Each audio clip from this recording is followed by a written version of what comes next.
Okay, so today I'm gonna be doing one section of Paul's Online Notes, and then I'm gonna watch Professor Leonard.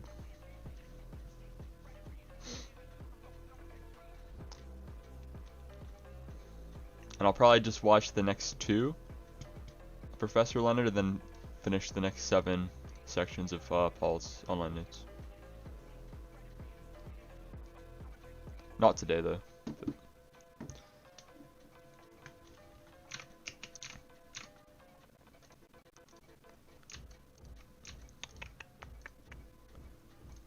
Okay.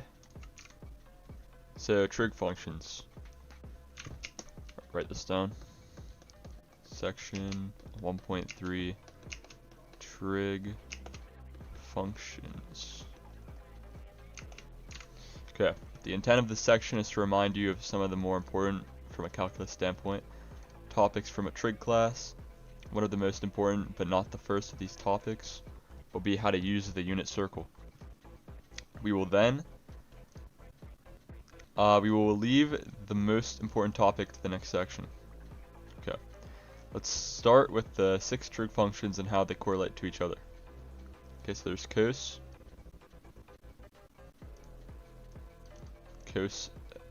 What is this even showing?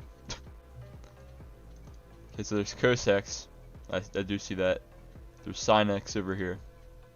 There's tan x, which is okay. Sin x over cos x. There's cotangent x, which is cosine x over sin x. And that also equals 1 over tan x. I don't know why I didn't show that this is also equal to 1 over, what would it be? Cosecant x? It should be 1 over secant x. Oh, okay, no, he shows it at the bottom, that's why. But yeah. So secant x is equal to 1 over cosine x, cosecant x is equal to 1 over sin x. Recall as well that all the trig functions can be defined in terms of a right triangle.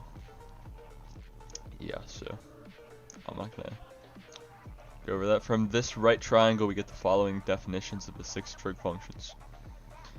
So for cos we got adjacent over hypotenuse. This is SOHCAHTOA. I don't need to go over this. It's cosine, tan, and then you just flip them for the inverse. Or, are they called inverses? Whatever. Look it up. No, inverse trig functions is something different. What are these? Opposite trig functions, maybe? No, not inverse.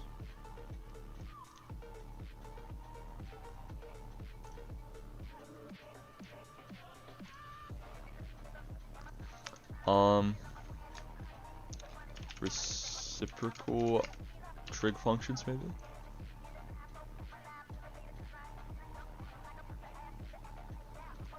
I don't know what they're called, but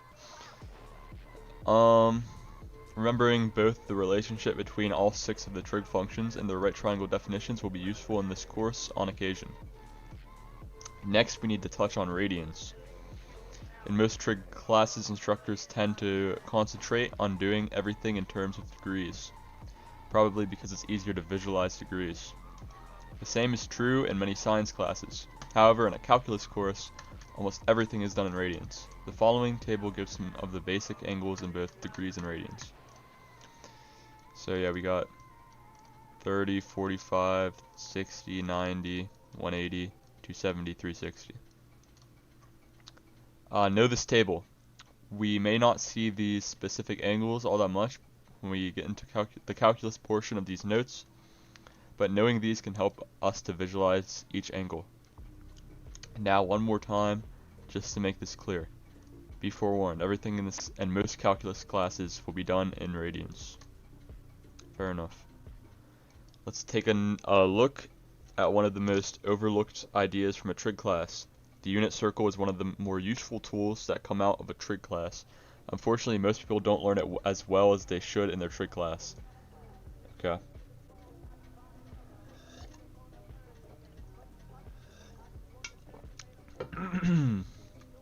So below is a unit circle with just the first quadrant filled and with the standard angles. The way the unit circle works is to draw a line from the center of a circle outwards corresponding to a given angle. Then look at the coordinates of the point where they lie on the line, or on the of the point where the line and the circle intersect. The first coordinate, i.e. the x-coordinate, is the cosine of that angle. Yeah. And the second coordinate, i.e. the y-coordinate, is the sine of that angle. We put some of the standard angles along with the coordinates of their intersections on the unit circle. So, yep. So from the unit circle above, we can see that cos pi over 6 equals square root of 3 over 2, and sine pi over 6 equals half. Also, remember how the sines of angles work. If you rotate in a counterclockwise direction, the angle is positive, and if you rotate in a clockwise direction, the angle is negative. Recall as well that one complete revolution is 2 pi, so the positive x-axis can correspond to either angle of 0 or 2 pi, or 4 pi or 6 pi or negative 2 pi, or negative 4 pi, etc., depending on the direction of the rotation. Likewise, the angle pi over 6, to pick an angle completely at random, can also be any of the following angles. And that's just the corresponding angles. So he's just adding rotations. So rotate once around counterclockwise, rotate twice, rotate once clockwise, or rotate twice. Okay. In fact, pi over 6 can be any of the following angles. Pi over 6 plus 2 pi n equals 0. Yeah, so in this case, n is the number of complete revolutions you make around the unit circle starting at pi over 6. Positive values of n correspond to counterclockwise rotations, and negative values of n correspond to clockwise rotations. So why did we only put in the first quadrant? The answer is simple. If you know the first quadrant, you can get all the other quadrants from the first with a small application of geometry. You'll see how this is done in the following set of examples. Okay. Evaluate each of the following. Alright, so we got a sine 2 pi over 3. Okay. And sine negative 2 pi over 3. Okay, so we got 2 pi over 3 is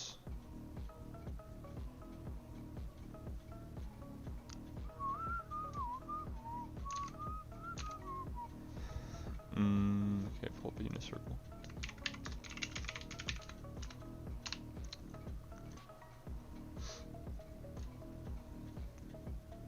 Okay, so it's 120. 120 degrees. Sine, so that's square root of 3 over 2.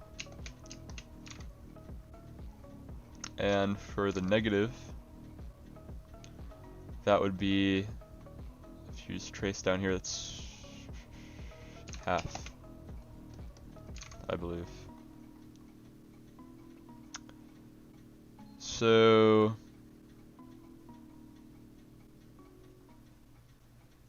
or would it be, wait. No, it's, hold on. So if we're going in the positive direction, 120, then we want to go negative 120 in the, negative direction. So that'd be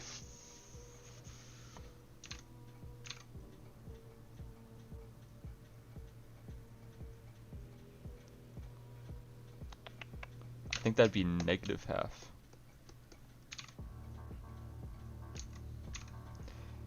Because if you draw it out like this, you got your 120 here, and then you can see it's like kind of like the opposite. So one in the second quadrant, one in the third quadrant. These 2 points or something. So what do you say about, why do we only put the first quadrant? If you know what the first quadrant, then you can get all the other quadrants. Oh, okay. I mean, yeah, I don't want to draw it out though, to be honest.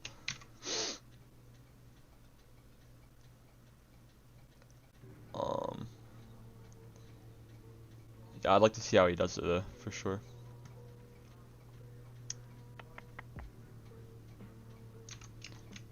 Okay, anyway. So the first evaluation in this part uses the angle 2 pi over 3. It's not on our unit circle above, however, notice that 2 pi over 3 equals pi minus pi over 3. Yeah, sure.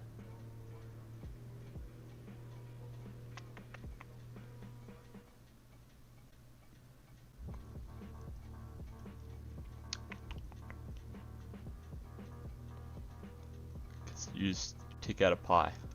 So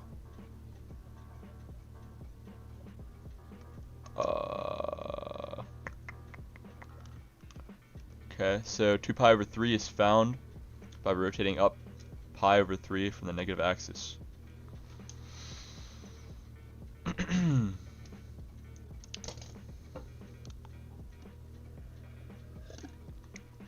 This means that the line for 2 pi over 3 will be a mirror image of the line for pi over 3. Only in the second quadrant, the coordinates for 2 pi over 3 will be the coordinates for pi over 3, except the x-coordinate will be negative.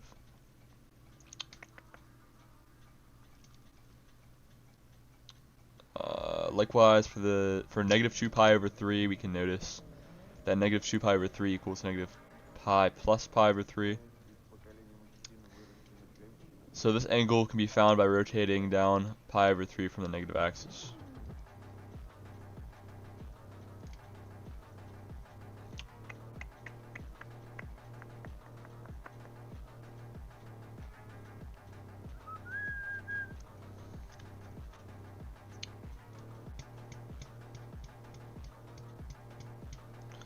This means that the line for negative 2 pi over 3 will be a mirror image of the line for pi over 3 only in the third quadrant.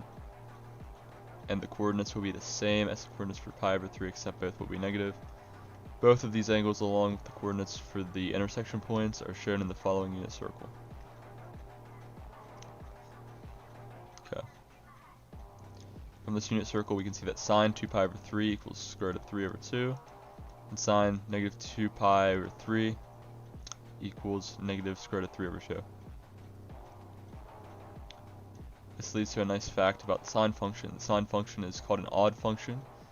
So for any angle we have, sine of negative theta equals negative sine of theta.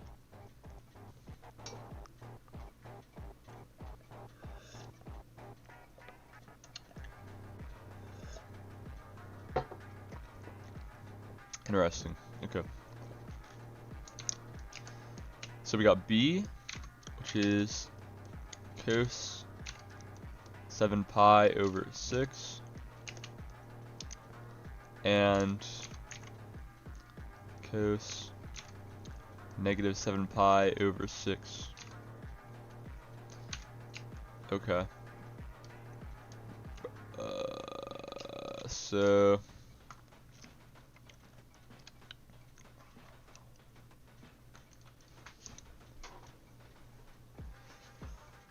for 7 pi over 6, that's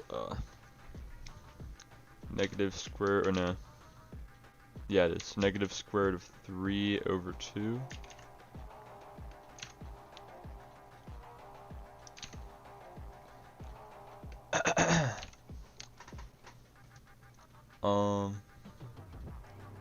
Or wait, I got the first one wrong. I didn't even notice. Oh, I was looking at the cos for, yeah, okay.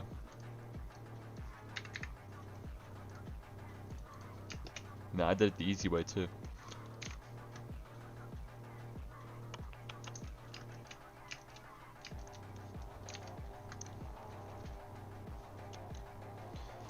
So we got negative square root of 3 over 2, and the negative version of that.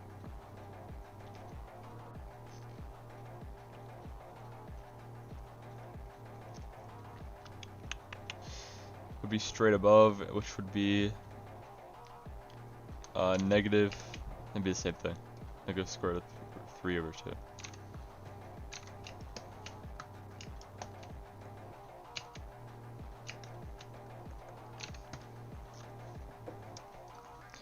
For this example, notice that 7 pi over 6 equals pi plus pi over 6.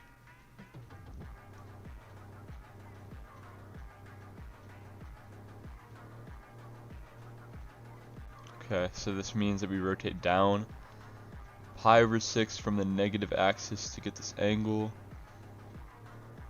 Also, negative 7 pi over 6 equals negative pi minus pi over 6. So this means we'd rotate up pi over 6 from the negative x-axis to get this angle.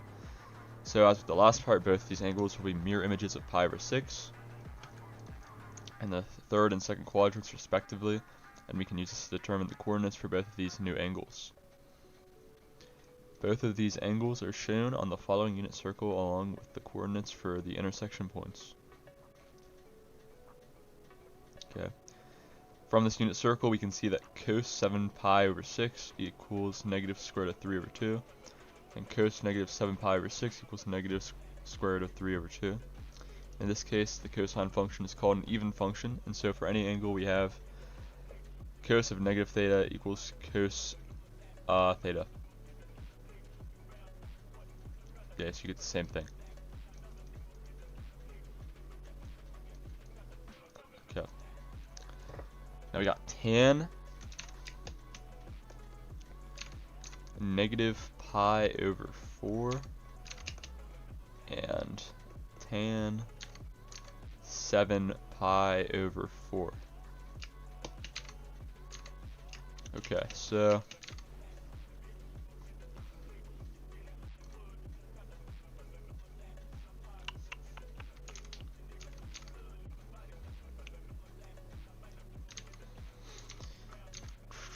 for negative pi over 4, we got,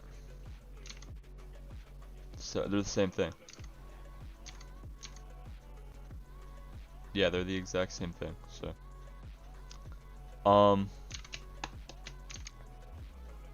since tan is sine over cosine, a negative square root of 2 over 2 and square root of 2 over 2. So negative 1 for both of them. Here we should note that 7 pi over 4 equals 2 pi minus pi over 4.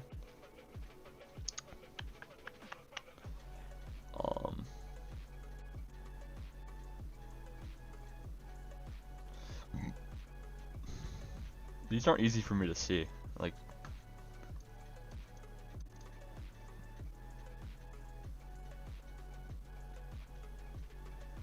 okay, I get it, but like that's not like, it's like a hard way to think about it for me. So 7 pi over 4 and negative pi over 4 are in fact the same angle. True. Also note that this angle will be the mirror image of pi over 4 in the fourth quadrant. This unit circle for this angle is this. Now if you remember, tan x equals sine x over cos x, we can use the unit circle to find the values of the tangent function. So it equals negative 1. Yeah, okay. On a side note, notice that tan pi over 4 equals 1, and we can see that the tangent function is also called an odd function. And so for any angle we have, tan of negative theta equals negative tan of theta. Okay. Is that the same for sine? Yeah.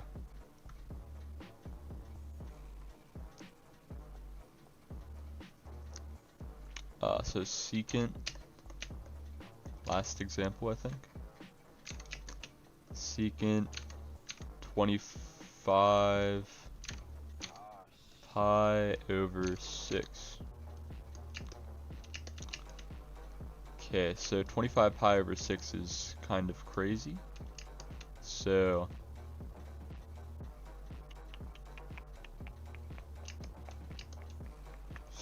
I'm gonna convert that to degree.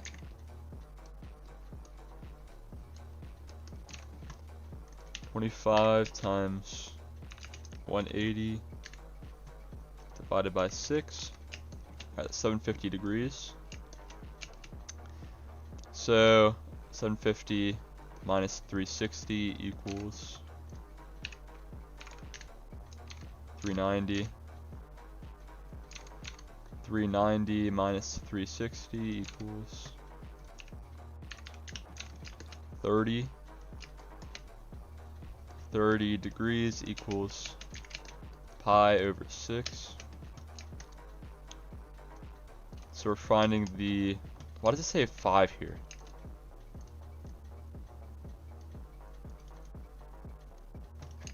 I'm trying to find secant of pi over 6.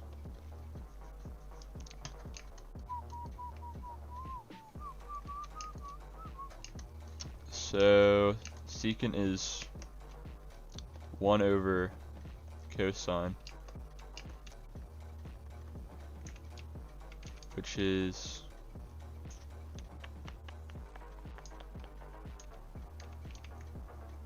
so just be the opposite. So we're finding, basically finding sine pi over 6, I think. And if you look at the unit circle, that would be square root of 3 over 2.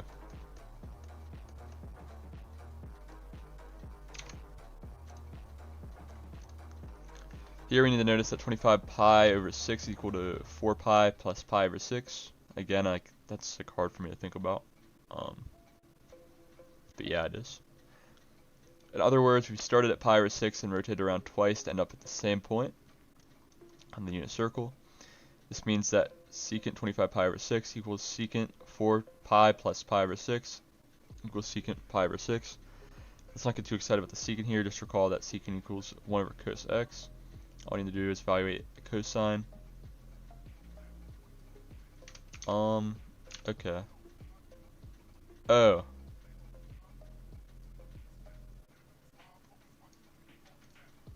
Oh, okay. So you're just doing 1 over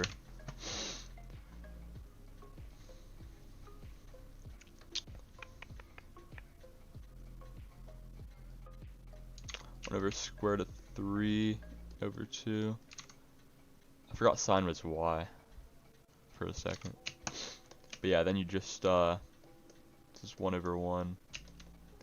2 over square root of 3. So I guess you could have just flipped it from the, flip these two numbers, I think. 2 over square root of 3. So in the last example we saw how the unit circle can be used to determine the value of trig functions at any of the common angles. It's important to notice that all of these examples use the fact that if you know the first quadrant of the unit circle and can relate all the other angles to mirror images of one of the first quadrant angles, you don't really need to know the whole unit circle. If you'd like to see a complete unit circle, I've got one of my trig cheat sheet that's available at this link. Another important idea from the last example is that when it comes to evaluating trig functions, all that you really need to know is how to evaluate sine and cosine. The other 4 trig functions are defined in terms of these two. So if you know how to evaluate sine and cosine, you can also evaluate the remaining 4 trig functions. We've not covered many of the topics from a trig class in this section. We did cover some of the more important ones from a calculus standpoint. There are many important trig formulas that you will occasionally use in a calculus class. Most notably are the half angle and double angle formulas. If you need reminded of what these are, you might want to download my trig cheat sheet, as most of the important facts and formulas from a trig class are listed there. Okay. I want to check out what the next section looks like. Solving trig equations. Oh, it's one of these. In this section, we will take a look at solving trig equations, something that you will be asked to do on a fairly regular basis in many classes. Let's just jump into the examples and see how to solve trig equations. Yeah, let's not jump into them just yet. I'm gonna watch my man, what's his name? Professor Leonard.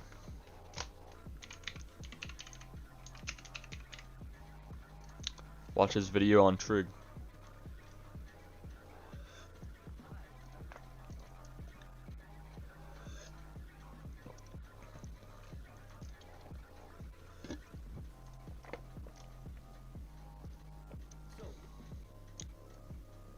Let's talk about some trig functions. We're going to start with some basic angles.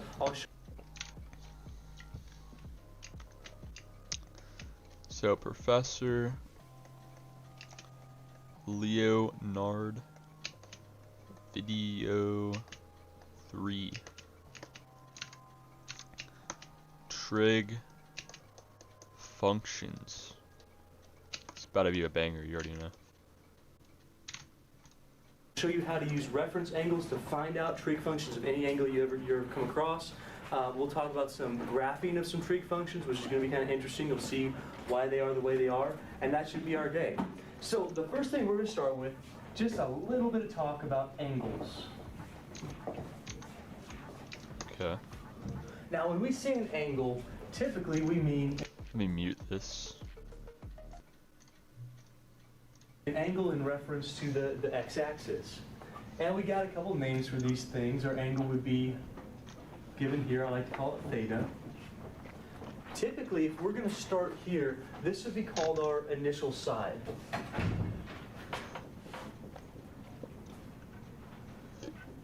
What do they call the side where the angle ends? Terminal. Yeah, it's the terminal side, of course.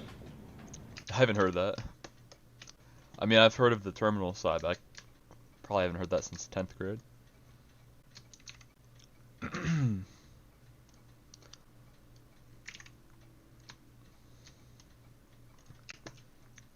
This is, definitely need this review.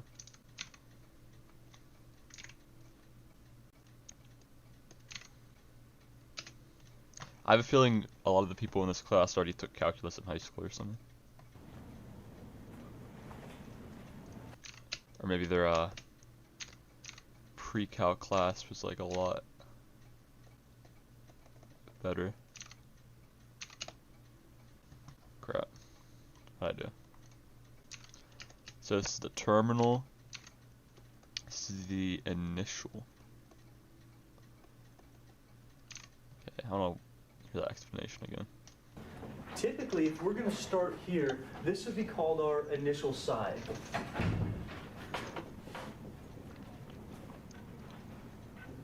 What do they call the side where the angle ends? Terminal. Yeah, it's the terminal side, of course. Okay. You ever see the movie The Terminal? Has nothing to do with angles, but it's a pretty good movie. You should check it out. Anyway, now if we're going to start the x-axis and go counterclockwise, which is the positive angle measurement? Clockwise or counterclockwise? Counterclockwise. So going this way, counterclockwise gives us positive angles. If we go this way, our clockwise, that gives us our negative angles. So counterclockwise rotation gives us our positive angles.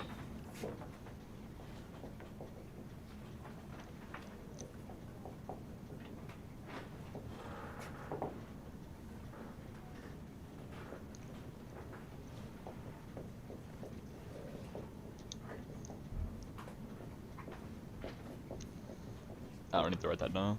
And in converse, we have clockwise giving us our negative angle measurements.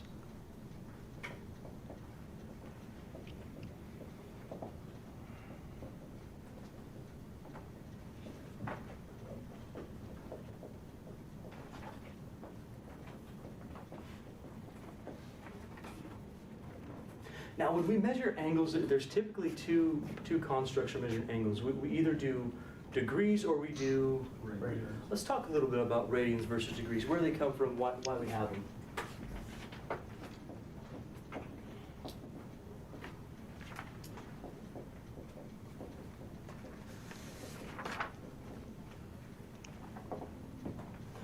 are kind of interesting. They involve that number pi, which really is a weird number in and of itself, right? I mean, it doesn't end, it doesn't repeat.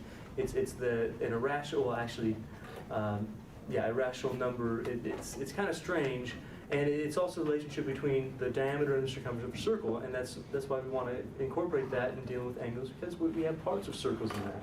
Then we have this degree system that we also have. That most of the time, that's how we describe angles to each other, right? At least here, we say, if I say, okay, can you draw me an angle of 60 degrees? You have no problem with that, typically. Say, draw me an angle of 3 pi over 14. You go, what? That's crazy. Are you seriously going to draw? Well, you can. I mean, you can draw that, but you don't have that in our heads. So normally, we like to have ways to convert between them, just so we're kind of familiar with them, can use both of our angle measurements.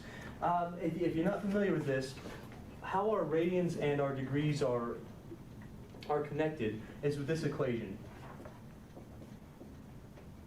2 pi radians 360 degrees. 360 degrees. So when we say they're equal, those are both the way you can represent a circle. So this represents all the measurements degree-wise of a circle, and so does this for radians of a circle. Therefore, they have to be exactly the same. What this gives us, if we do just a little bit of mathematics, if we solve for radians or we solve for degrees, we can even write like this, degrees, it's going to give us a method on how to convert between radians to degrees. So, for instance, if we want to solve for degrees, well, we can divide by 360, and that's going to tell us that to change from radians to degrees, we're going to be multiplying by pi over 360. And that works just fine. So, here's our note. To convert. If you want to go from degrees to radians,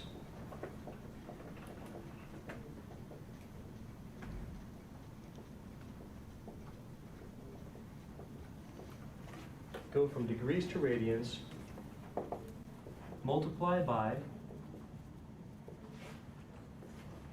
pi over 180.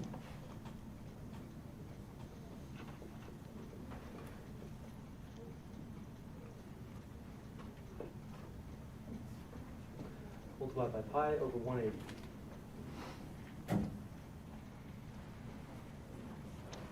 What that's going to do is get rid of your degrees and introduce to you that pi. That's going to change into radians for you.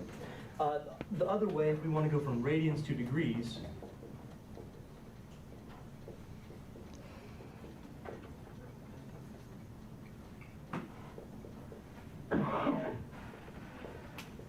well, multiply by, what do you think? Yeah.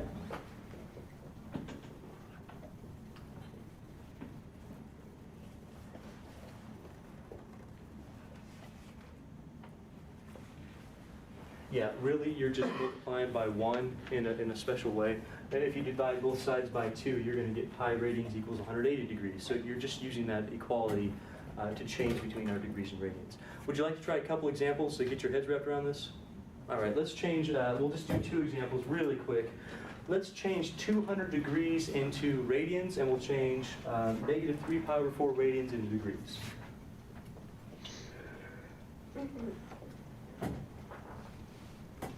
So 200 degrees. 200 pi over 180. So 20 over 18. 10 over 9.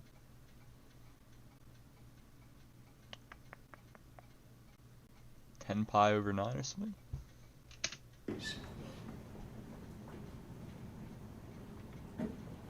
If I want to change 200 degrees into radians, well, I'm already in the degree measurement. I want to get rid of the degrees and introduce the radians. So here I'm going to take my 200 degrees, sure.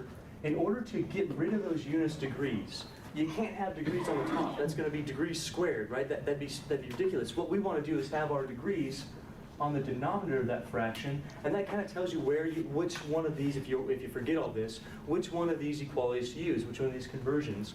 If you're trying to get rid of degrees, have degrees on the denominator. Then your pi is going to be on the numerator, and you'll see that the degree units, those are gone. You can cancel them out just like you would any other variable or amount. Can you reduce that? Sure, go ahead and do that. You've got calculators. If you want to punch in the fraction, just press enter. What is this going to give us? How much? 10 pi over 9. 10 pi over 9, okay.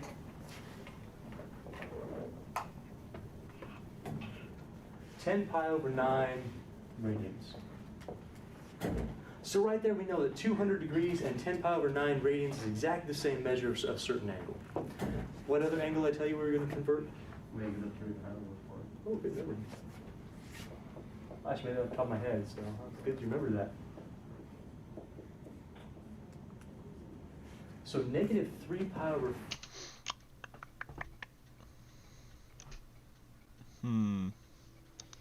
Calculator.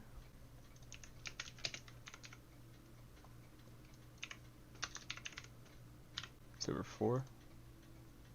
Yeah. Negative 135. For all that's in radians, we want to convert this to degrees, which means we want to introduce Should probably the degree know measurement. what negative What 3 that pi over typically 4 says is. well, we want to get rid of a pi somewhere, so I'm thinking the pi is going to have to be on the denominator of my fraction, and if I want degrees at the end of my problem, I'm going to have 180 degrees on the numerator of my fraction. Does anything simplify out of this? 4 to 180. Sure, 4 goes into 180 how many times? 45. Okay. And what, anything else? The pi's are gone, that's great. Can you do the math, tell me what we're gonna get? How many degrees? 135. 135? Negative. Negative, okay. Sure. Would this angle be measured counterclockwise or clockwise? Sure. Could you find the same angle by measuring some distance counterclockwise? Yes. Yeah, angles are strange like that, right? You can go negative and positive and somehow end with the same exact, well, at least reference point. Not same angle, same reference point on that circle. Kind of cool.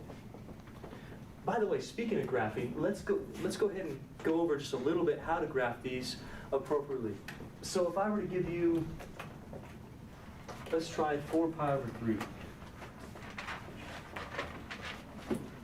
Can you graph that on a circle or on an XY axis? Yes, no. You can you? I can you? How do you do it? How do you do it? You know one full circle is 2 pi. You do.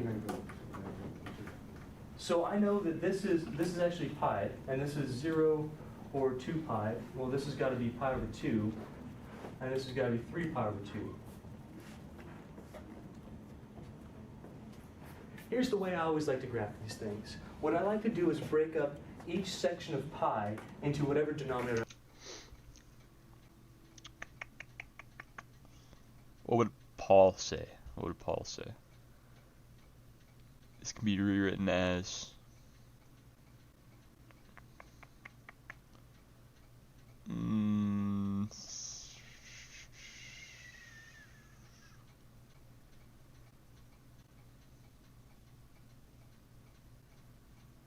I don't know. I don't know. I have. That's the way I think is easiest for me. So I think, okay, if this is 1 pi, I'm counting pi being divided by 3. You see, you can split this up and say, okay, this is 4 times pi over 3. So what I want to do is find out where the pi over 3 sections are, count 4 of them, and I'm going to have my angle. Does that make sense to you? Are we awake today? Yeah. I know it's Friday, right?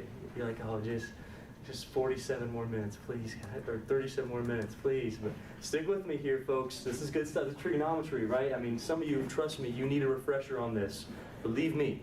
So if I want to break this up in my pi over 3s, I think, okay, well, here's, I split it like that. Here's 1, 2, 3 sections of equal value inside of my pi. Does that make sense? Let's do the same thing down here.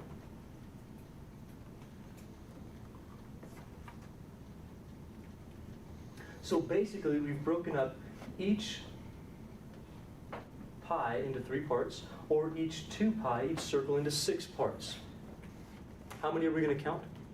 4. We want 4 pi's over 3. So 1, 2, 3. Our angle is going to end right there.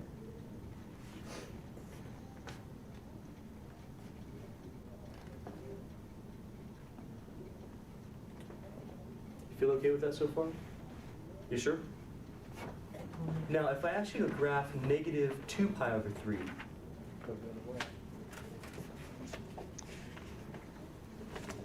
negative 2 pi over 3. We'd start at the same initial side, but we're not going counterclockwise anymore, we're going clockwise. Clockwise. Where's it going to end? Same point. You still break it up into 3 parts, right? Every pi would be broken up into 3 parts. If we're counting negative 2, that means we're going to start here, 1, 2. Let's call this 4 pi over 3. This would be our 2 pi over, negative 2 pi over 3. Whenever you have that situation where one angle and a different angle go in the opposite direction and on the same exact terminal side, they're called coterminal. It just means there's multiple ways to measure the same terminal side. I could have gone around like 50 times, right, and then ended right there. It's going to be the same exact ultimate ending spot.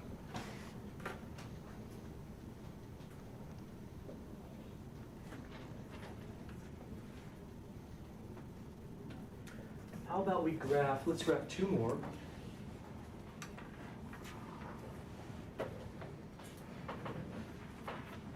Let's graph 5 pi, then we'll graph, these are a little bit easier, negative 7 pi over 2.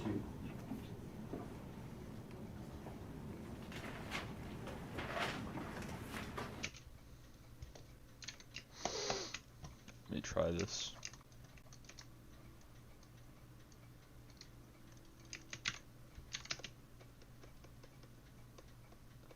Okay, so 5 pi. So that's 2 full rotations. And then there's still pi left, so it'd be like right here.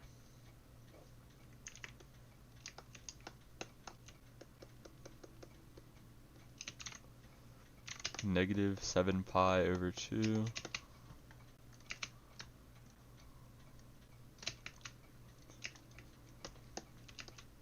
Can be rewritten as negative 7 times pi over 2. So just 1. So 4 of those would bring you back to the same spot. Then 1, 2, 3. So right here.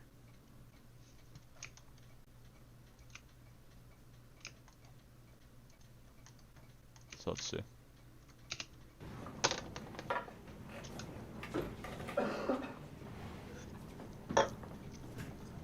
So 5 pi, of course we're going to start with our typical initial side. That's our 0 angle or 2 pi angle marker.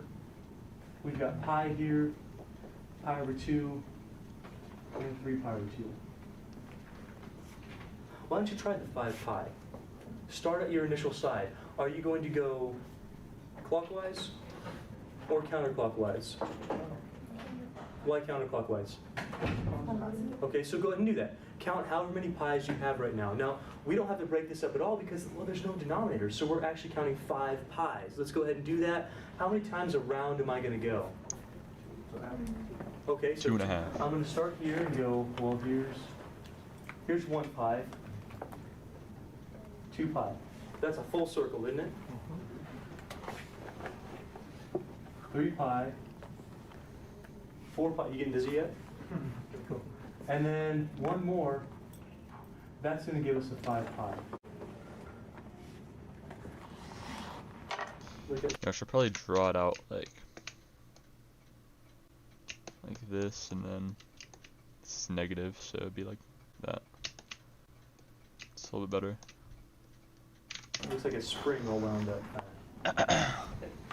Do the negative 7 pi over 2 on your own. Of course, you know this is 0 and 2 pi.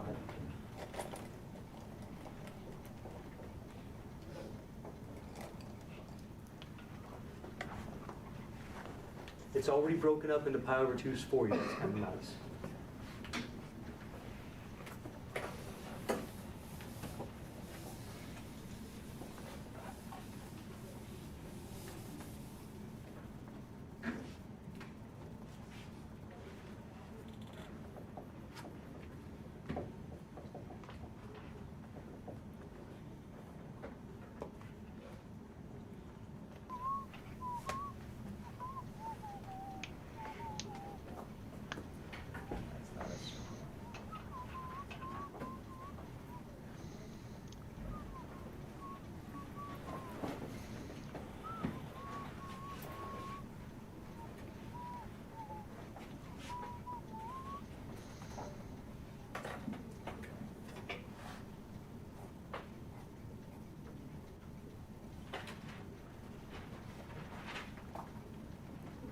Well, let's see where we end up. Okay, we'll start at initial side. Negative, I know that means we're going clockwise. I'm going to count 7 pi/2's going clockwise. That's what our negative says. So here's 1, 2, 3, 4, 5, 6, 7. I know we're that as our terminal side. We've just gone around time in a quarter. We're time in 1 second.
So yeah, instead of rewriting 2 pi/3 like this, you could just say, you could just draw this out and like do what Leonard's doing.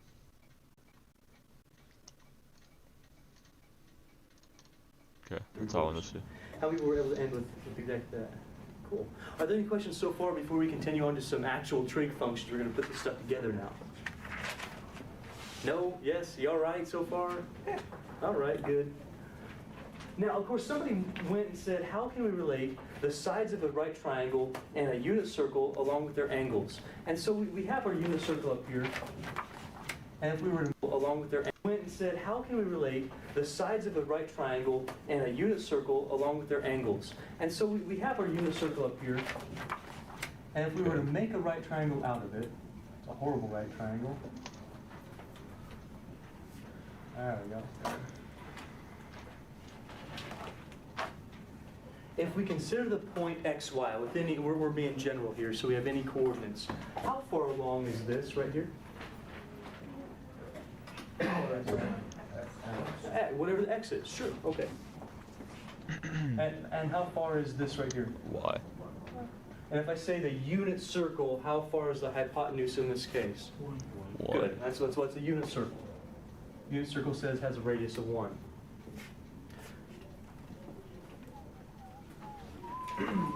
What someone did a long time ago is they said, okay, we want to somehow represent the sides of a right triangle and call them something. We want to call the ratios of our sides of a right triangle some function, some trigonometric function. So if we have any sort of angle in a right triangle, just like we have right here, and of course you know that's a hypotenuse, and we call this, is this the opposite of the adjacent? Opposite. Okay. And this is the adjacent side. We had a few trig functions.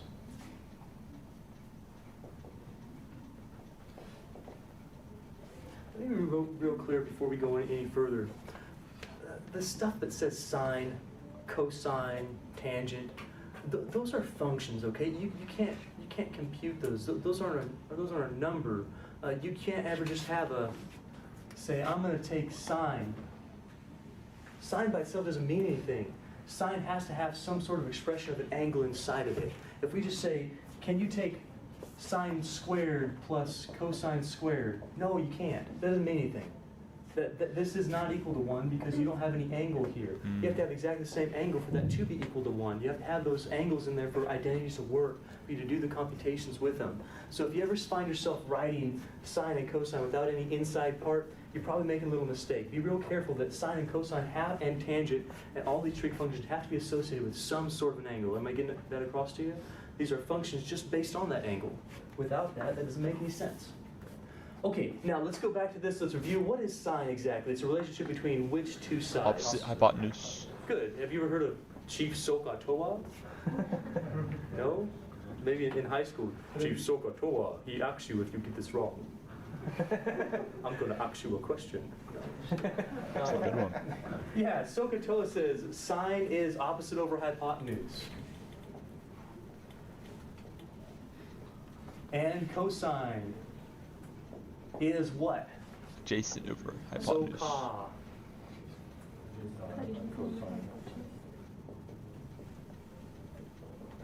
Okay, and tangent. What's tangent? Opposite over adjacent. For sure.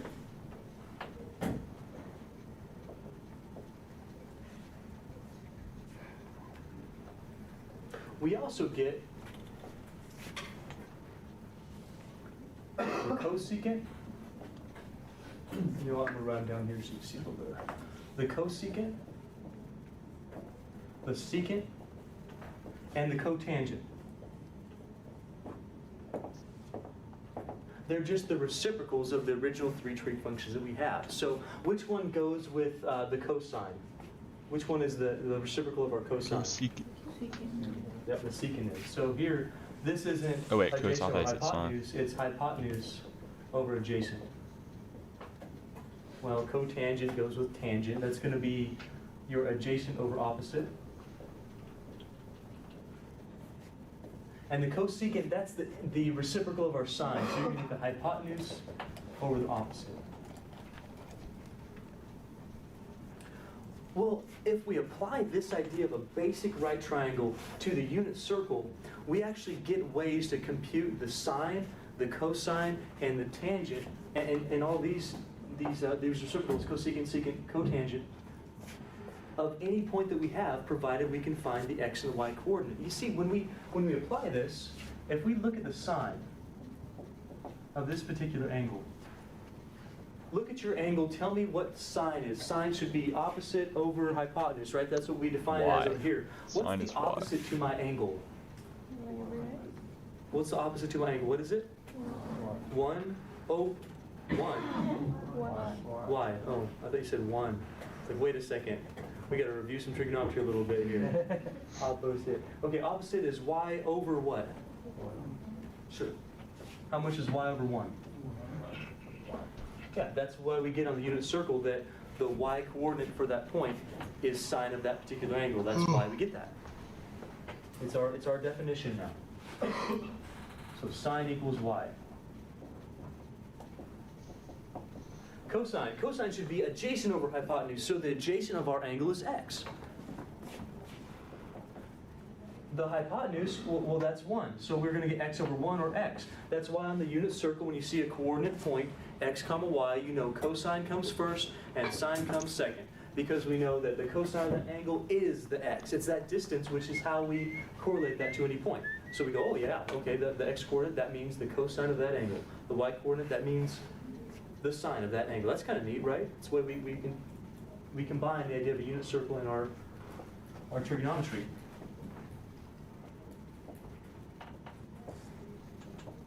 Tangent. Tangent is opposite over adjacent. So in our case, that's the y over the x. Dude, I just want to get into the calculus, dude. I've been reviewing this stuff for like a year straight, pretty much. Well, not reviewing, but I learned all this in pre-calculus. Like,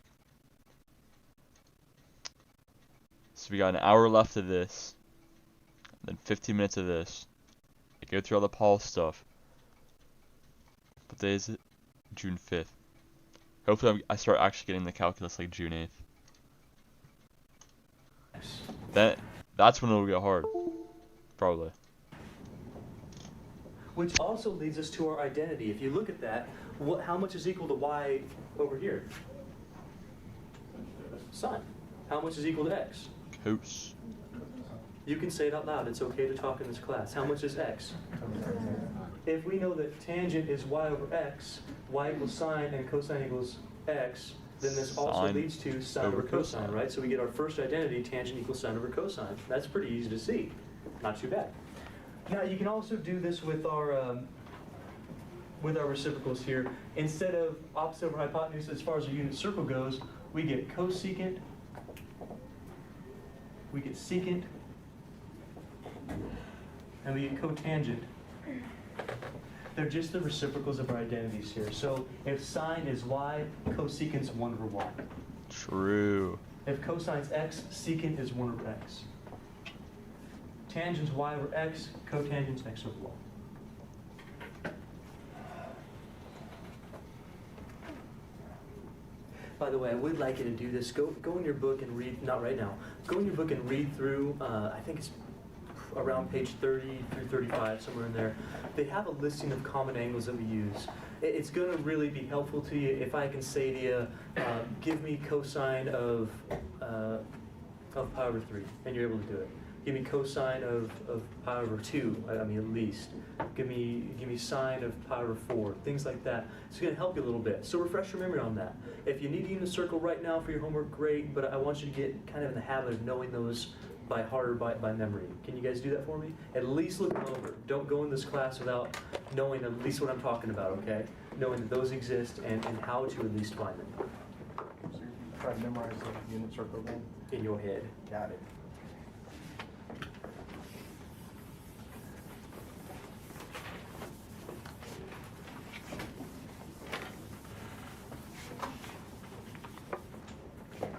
Are you guys familiar with what happens to sine, cosine, and tangent as we go around the quadrants? Do you guys know what happens with that? So, for instance, I know that there are 4 quadrants to any xy axis or coordinate system. And this is quadrant, what was this quadrant? One. And which one's 2, left or down? Left. Good. And so that means that's 3, and this one's 4. We use Roman numerals because, well, I have no idea, we just do. So Roman numerals, that's how we got 1, 2, 3, 4. Are you familiar with what is positive in which quadrant? All students take calculus? All students take calculus? Yeah. Oh. I always thought it was astrology sucks total crap, but I could do Anyway. No, just kidding. Yeah, all students take calculus as a mnemonic to remember that in the quadrants, certain trig functions have certain values. For instance, A means all the trig functions are positive right here. All the trig functions are positive in first quadrant. Students means sine is positive in the second quadrant. What that also means is that cosecant is positive.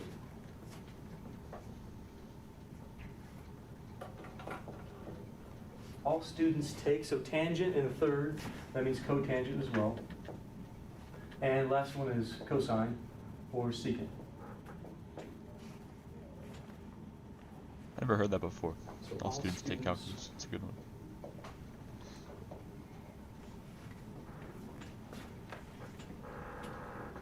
Take calculus. That's not true though. We gotta find something that's true. We gotta think of a better mnemonic for me.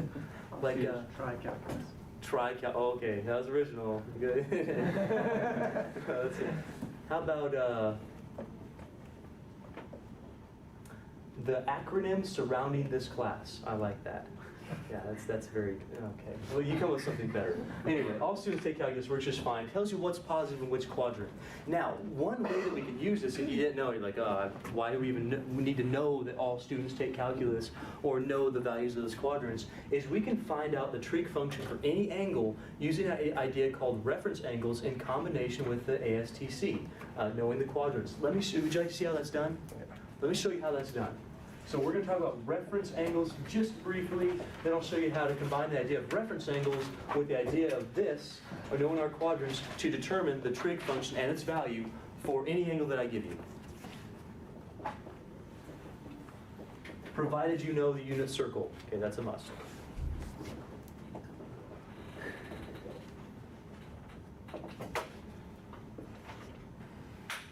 So reference angles, how to find trig function in any angle is what this is. And the idea is this.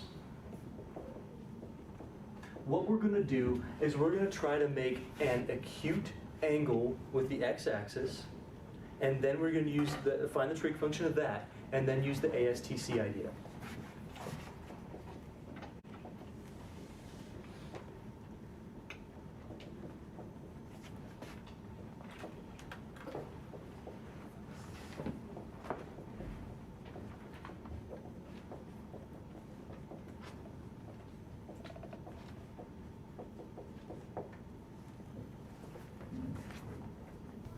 Well, we really have 4 cases because there's really only 4 quadrants.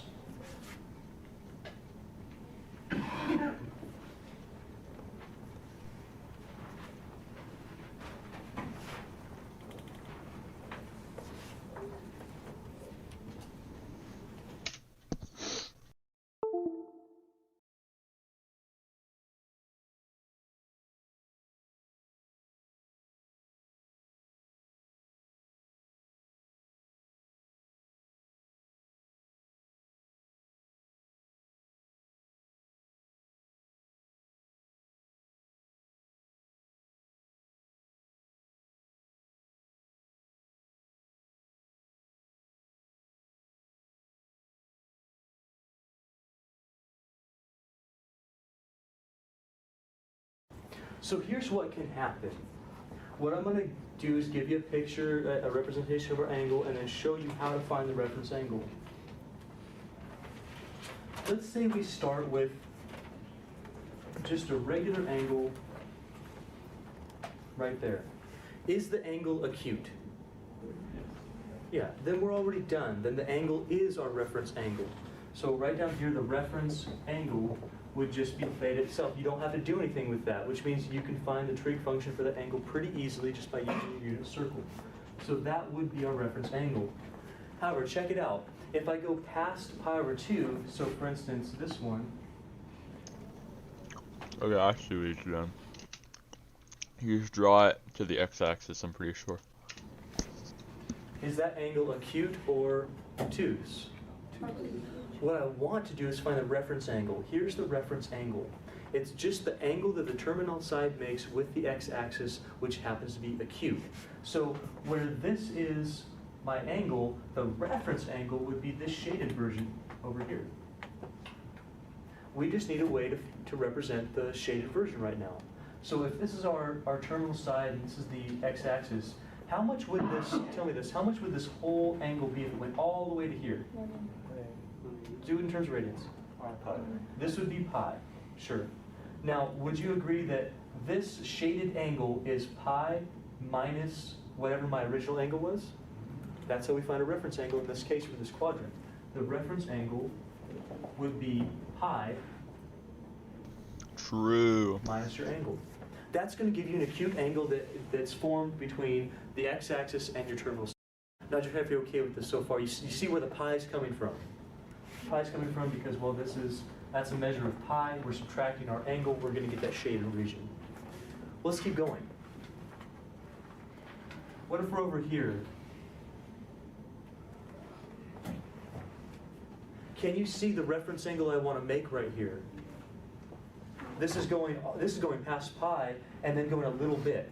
My reference angle has to be an acute angle between the terminal side and the x-axis. So what I'm looking at is, this is the whole thing, right? That's the whole pi, or whole angle. I want just this little piece. So let's see. How much is it again from here to here? Okay, now I'm going further, this much further. Would Still you agree pi that minus this theta. angle is Smart. all the angle minus pi? Look at the angle. So this is the whole thing, right? And I want to take away all the non-shaded stuff. How much is all the non-shaded stuff? That's pi. So our reference angle here would be theta minus pi.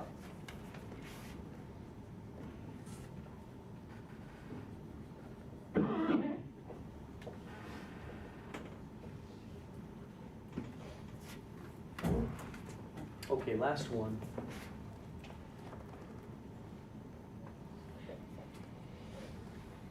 It looks like Pac-Man a little bit. In our case, our reference angle is going to be this shaded section.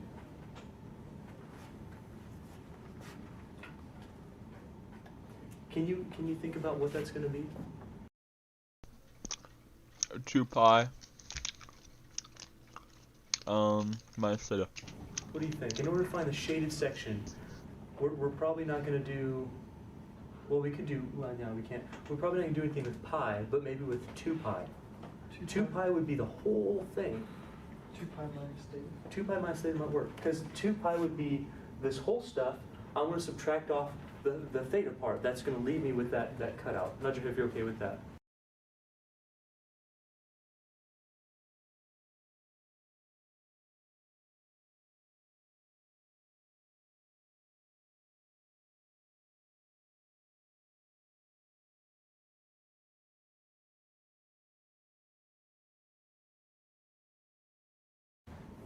Yes, yes, okay, good. So reference angle here.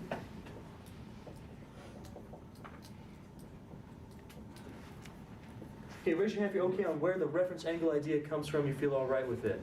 Good. Now, would you like to see how to actually use it? Yeah. Yeah, probably that might be nice, right? Let's see about that. So let's say I wanted you to find, I'll move over here, get more room. Say I wanted you to find sine, cosine, tangent, secant, cosecant, cotangent of 5 pi over 3. Can you do it? Sure. If you have a unit circle handy, absolutely. If you don't have a unit circle handy, all you would need to do is memorize sine, cosine, tangent of your first quadrant, then use ASTC. That's what I'm showing you here how to do. If you have a unit circle, it's really not a problem. You just go over it, right, and find that stuff. But check this out. If we want to find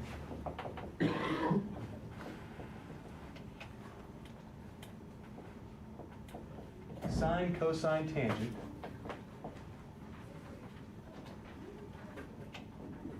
of 5 pi over 3 using reference angles, here's how we can do it.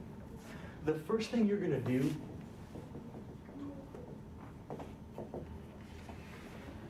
you're going to have to locate it, which quadrant it's in. So in other words, you're going to have to grab it.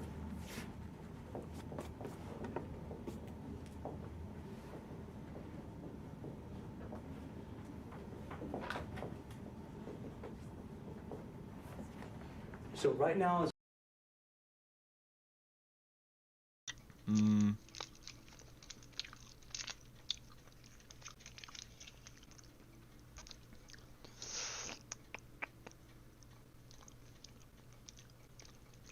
Let me think.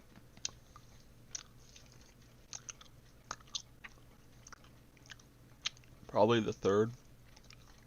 as I'm writing down the next step, I want you to graph 5 pi over 3, okay? We just practice that on your own Or wait, no.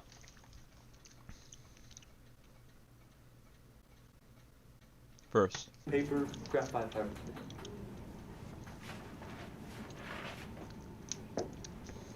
The next step after that, Or wait.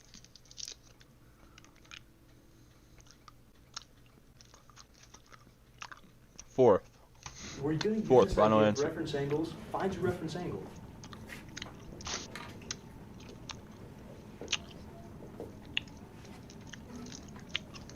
Hmm.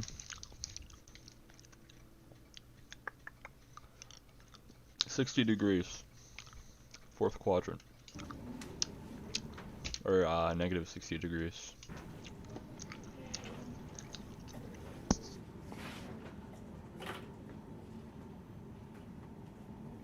So 5 pi over 3, I'm thinking I gotta cut every pi into 3 parts. We've already done that today.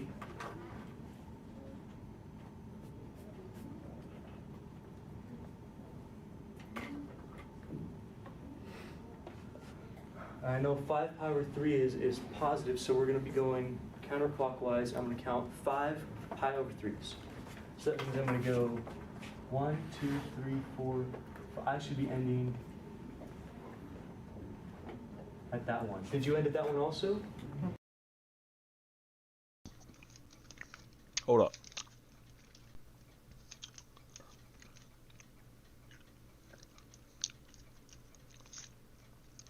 Wait, crap, it'd be 270, wouldn't it? Alright, it's in the fourth quadrant though.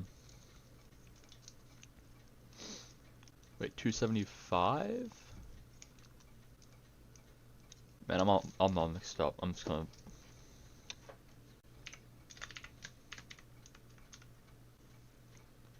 Wait, no, it's 300. Yeah, 300. Yeah, I was right the first time. Okay, I'm gonna erase this stuff just to So make there's it a 60-degree not reference so angle. bad for us. Right now, I want you to identify your reference angle. Can you shade it in? Just slightly shade in your reference angle. Be careful on your shading. We want something between the terminal side and the x-axis, not the y-axis. Don't care about the y-axis. I want something between the terminal side and the x-axis. So, do I shade this? Do I shade this? Yeah, that's my reference angle. We're actually in this situation right now. So how can I find the value of my reference angle? What would I do? Would I do the pi minus theta or theta minus pi? Or 2 pi minus 5 pi over 3. Whoops. which one am I going to do? Sure, I know that this is my angle, my 5 pi over 3. What I want to do is take the 2 pi and subtract. So, what's left?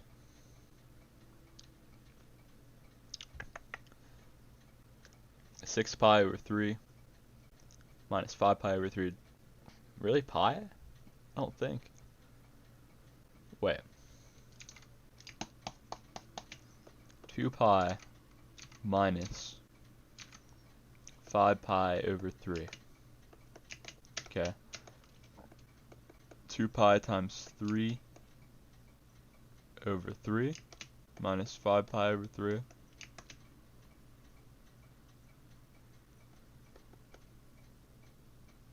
Let's see how he does it.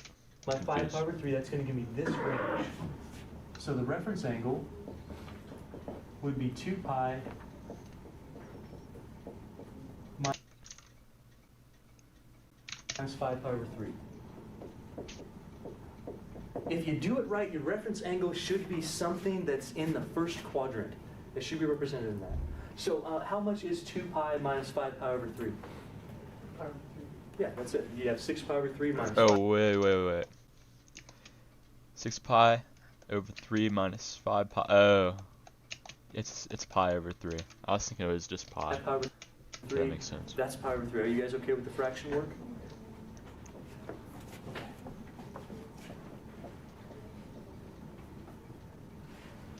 So we've located the quadrant. We got that down. We know it's in the fourth quadrant. We were able to use that to find the reference angle. Now the idea is I want you to find all your trig functions of the reference angle. So find the trig functions of the reference angle.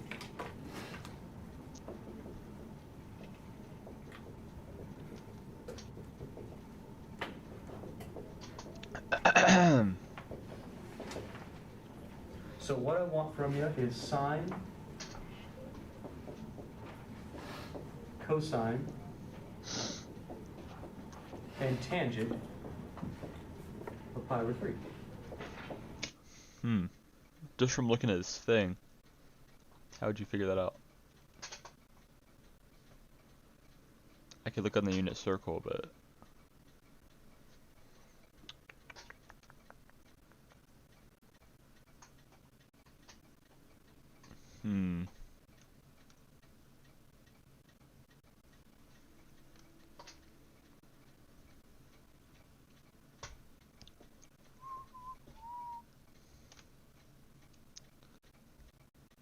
Yeah, I'm not sure he wants us to do this without the unit circle on hand. See what he says.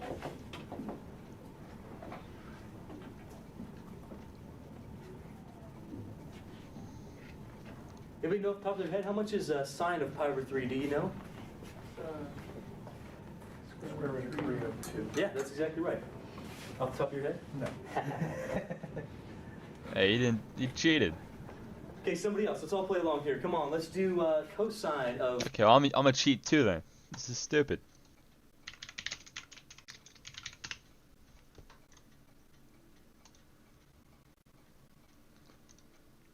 So, half is cosine, and then square root of 3 over 2 over half.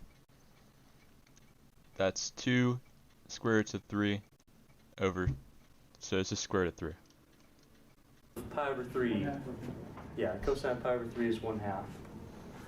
If you have cosine and you have sine, you should be able to find tangent, because tangent, we just found this out, is just sine over cosine. So if I divide sine over cosine, I'm going to reciprocate and multiply. How much is tangent of pi over 3, please? Perfect. I'm not going to do the rest of them, but you can see that you could do the same exact thing with cosecant, secant, and cotangent, yes? Would you raise your hand if you feel okay with this so far, getting those? Because this is our basic trigonometry. Here's how the reference angle idea worked with the ASTC. ASTC. If you know what quadrant this is in, you knew that it was everything's positive here, sine's positive here, tangent's positive here, cosine is positive there, and everything else is negative. Here's the deal.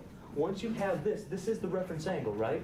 All we got to do is interpret what quadrant it was in, use the appropriate ASTC, and then we're going to be able to tangent work with the ASTC. ASTC.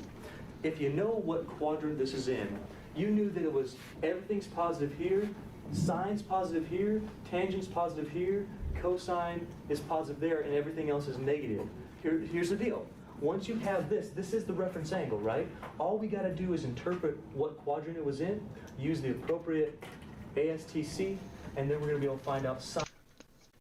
Okay, so sine is negative, cosine is positive, tan negative, right? Sine of 5 pi over 3 and cosine 5 pi over 3 and tangent. So if sine of pi over 3 is root 3 over 2, sine of 5 pi over 3, without doing any more work, Oh, 5 is pi. sine, let's see, is sine positive or negative in this quadrant? Negative. Definitely negative. Why? Well, because the only thing that's positive is cosine. The rest of them are negative. You follow me on that? So here we go, okay, what's sine of 5 pi over 3 then? It's definitely negative, because sine has to be negative there. Have you already found out the reference angle measurement? Just use that measurement with the appropriate sign. Root 3 over 2. I think I've lost some people, because some of you look confused. You're like, I have no idea what's going on here. Let's see, are you okay with STC? That's because someone beat it into your head a long time ago, you just remembered. Are you okay with the reference angles, how to find those? Okay, good. You're just subtracting or from something, or you're subtracting two quantities to make an acute angle with the x-axis. Are you okay that this angle goes to here?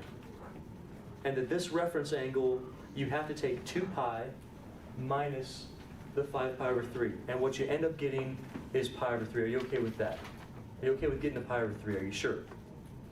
I need head nods or something. You can't just look at me. Okay, yes or no. That's okay too if you're no. Yes? Okay.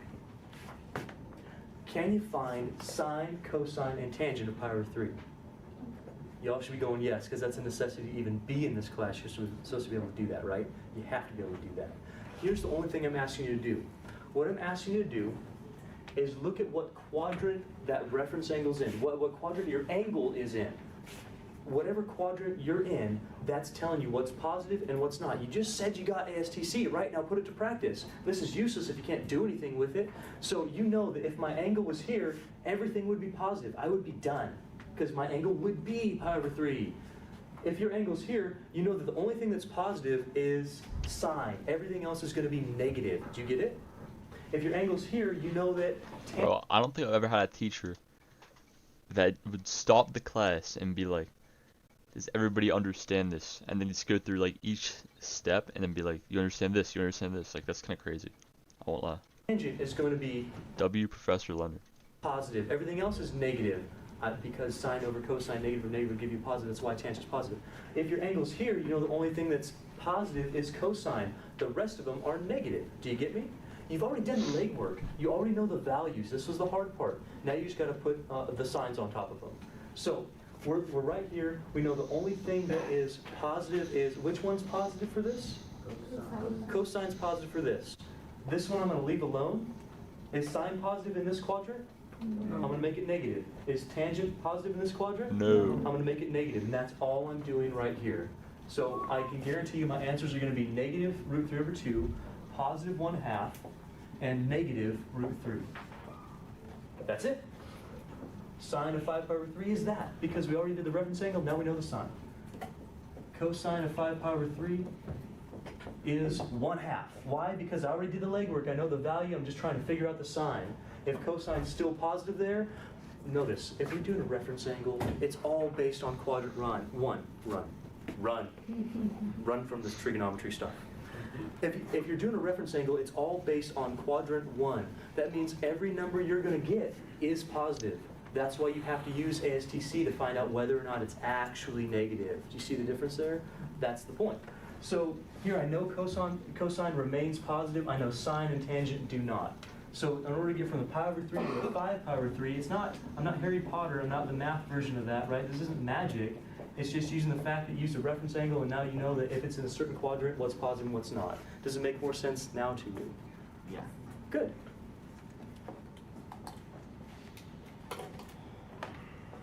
That was less anticlimactic than I wanted. I wanted like a, woo, I get it.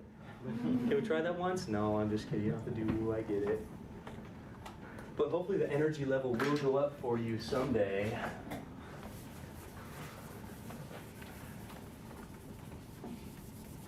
How were you when you took your class? I don't remember. I took Math 4C in summer school, so that was literally a 6-week blur. I do not remember hardly any of it. I had to go relearn it here. Awesome. Don't do that to yourself if you're going to do anything with mathematics. If you don't give a crap about this, sure, take it during summer school. But if you actually want to use it and you're going to have to use it, don't take it during summer school. Oh my God, unless you're like a superstar at math. Some of you are. Do it, fine. I wasn't. Okay, last thing we're going to talk about today in the last about 3 minutes is a little bit of graphing, where this stuff comes from. What I need you to do is read through, or at least be familiar with your basic trig graphs, okay? I need you to know what sine looks like, what cosine looks like, what tangent looks like. Sine goes like this, and cosine goes like this, and tangent goes like this, okay? And know where they start, what their period is, things like that. You need to know that at least. If you don't know that, you won't be successful with this graphing part. So we're going to graph a couple different types of functions here.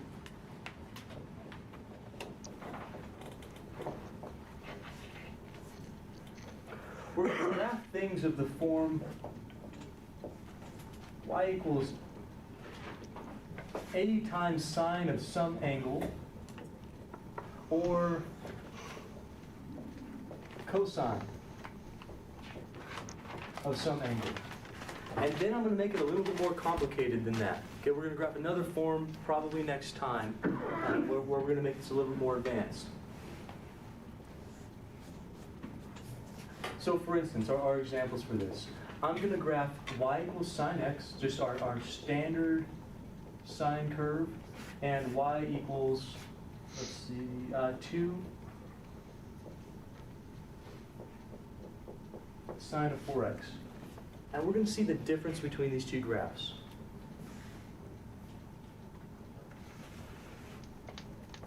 First, let's talk about sine right off the bat. Where does sine start? That one does, yeah. How high does sine go?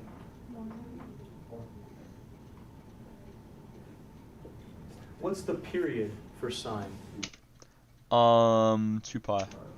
That means it oscillates every 2 pi. Why? Well, it's on a circle, right? It's going to come back to the same thing every time you go around that circle.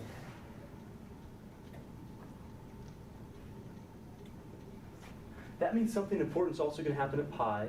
That means something important is probably going to happen at pi over 2, and something important is probably going to happen at 3 pi over 2. Tell me, if sine starts at 0, what's sine of pi?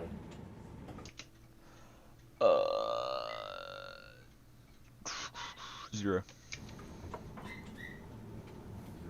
Oh boy, go refresh your memory on that. What was it? Everyone should just be nailing that. What's sine of pi? You're just copying everyone else. Yeah, you're lucky. It's 0. What's sine of 2 pi? Yeah, 0. Yeah, of course, because it's going back to the same thing as 0. So sine of 0 is 0. Sine of 2 pi has to be 0. What's sine of pi over 2? Tell me 1. that. And sine of 3 pi over 2? -1. Lucky guess. Just kidding. So our function has this nice curve. This is where we get it from. Like that. What we're going to find out next time is what this number does and what that number does and how it changes it. Does it stretch it out? Does it compress it? Does it make the amplitude What does the B do? I forget. I know the A is amplitude. go different? We're going to find all that out next time. Then we'll talk about this in combination with some translations. That will about end our day, and we'll go on to the last section of our review and finally get to some calculus stuff. You excited? I'm excited. I'm excited. Well, happy Monday. We're going to go ahead and continue talking about what we were talking about, which is graphing some trig functions. Now, the basic ones, I've asked you to read through that. You should know what sine and cosine and tangent look like. This is our basic sine graph. What we're going to do today is figure out what all these numbers do to these graphs, how we can manipulate that. So here's the deal. Whenever we're looking at something of this form, like a sine bx or a cosine of bx, that a and that b, those do something. The a in front of our sine or our cosine, that actually will give you the, do you know? That's the amplitude. That's exactly right. So our A, actually the absolute value of our A, is going to give us our amplitude.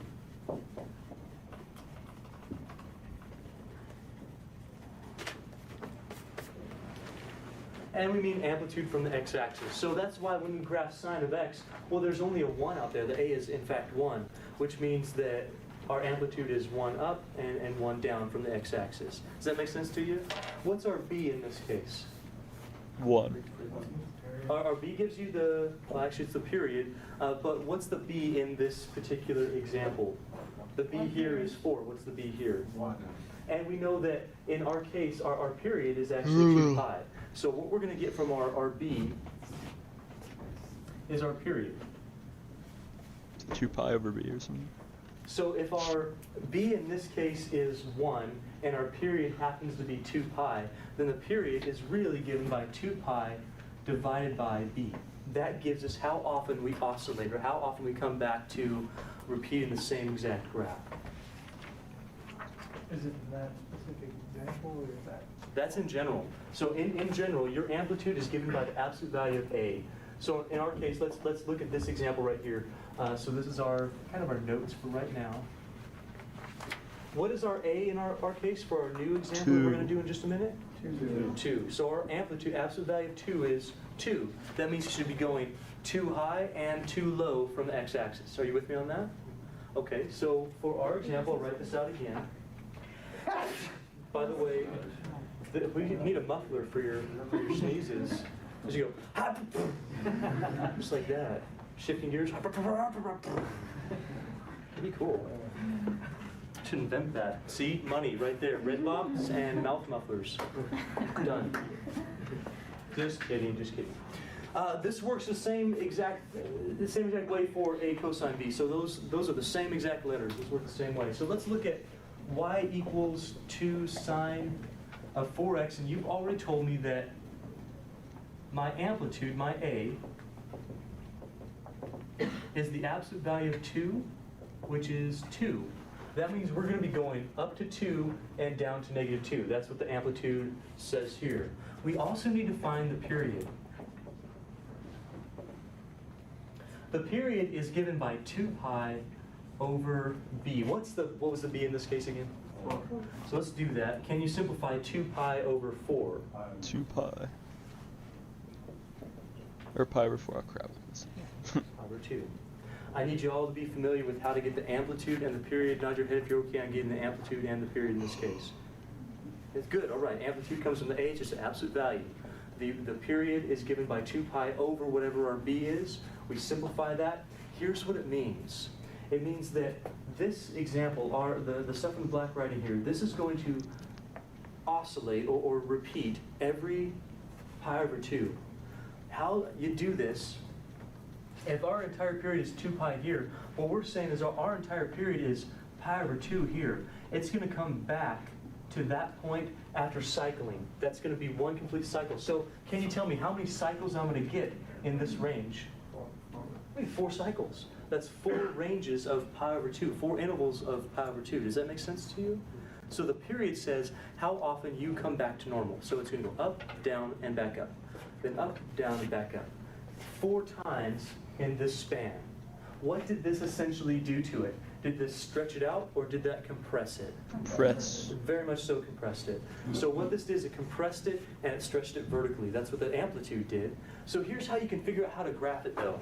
It's going to start at the same spot. So we're going to be at 0, 0. We're going to go up, down, and back up. What happens with these trig functions like sine and cosine is the interesting stuff happens at the midpoints. So if we're coming back to normal at pi over 2, something interesting is going to happen at pi over 4. That's midway between there. Does that make sense to you? So pi over 4, something interesting is going to happen. Okay, and that means, I know this is really small, it's hard for you guys to see it, so this is pi over 4 right there.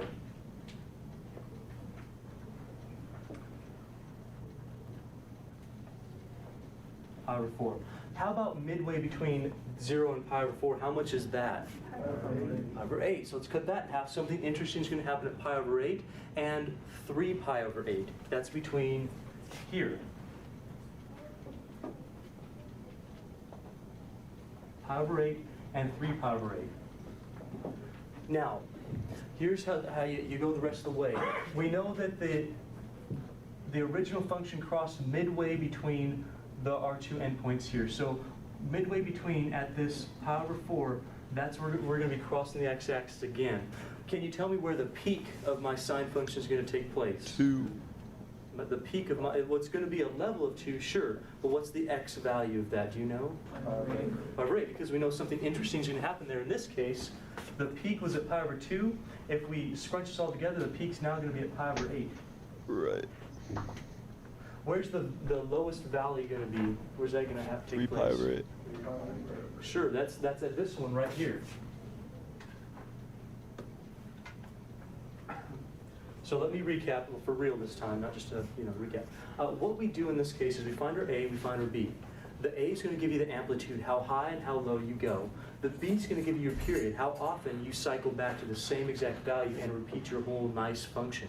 So in our case here, we know we're going to cycle within a very small window of pi over 2. We know we're going to go up to 2 and down to negative 2. That's going to be my highest and my lowest point. How you figure out the rest of it is just the midpoints of that interval. At the midpoint of that interval, you know something's got to happen. In our case, we're going to be crossing the x-axis again. At the midpoints of those intervals, we're going to be reaching our maximum and our minimum value respectively.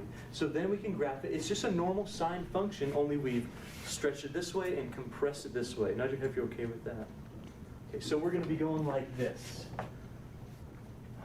Wow, that's like that. That's our compression. We could fit 4 of those in that range of space. Would you raise your hand if you feel okay with this so far? Okay. Would you like to try one more example to see this before we move on to a translation? Okay, why don't you see if you... Yeah?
You can do this one.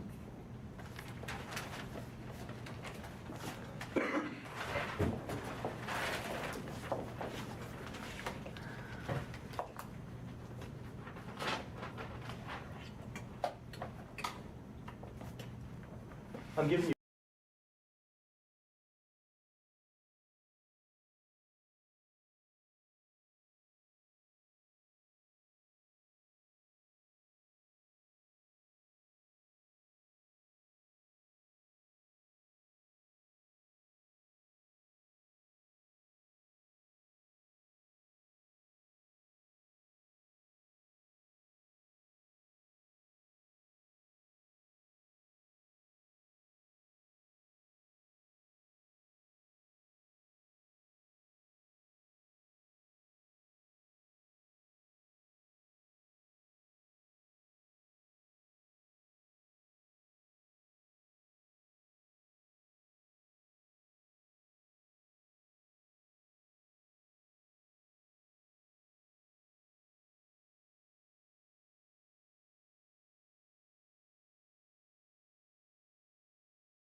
Oh, okay, okay.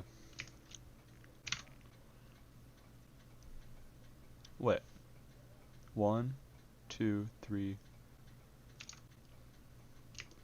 1, 2, 3, 4, 5.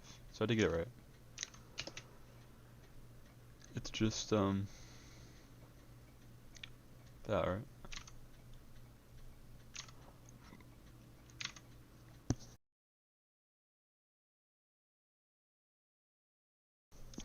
I could graph it the other way too, but I don't really feel like it. 0.5x, but it could easily be x over 2 or 1/2 x, okay? So 0.5, 1/2, or x over 2, that all means the same exact thing. Here's what I would like out of you.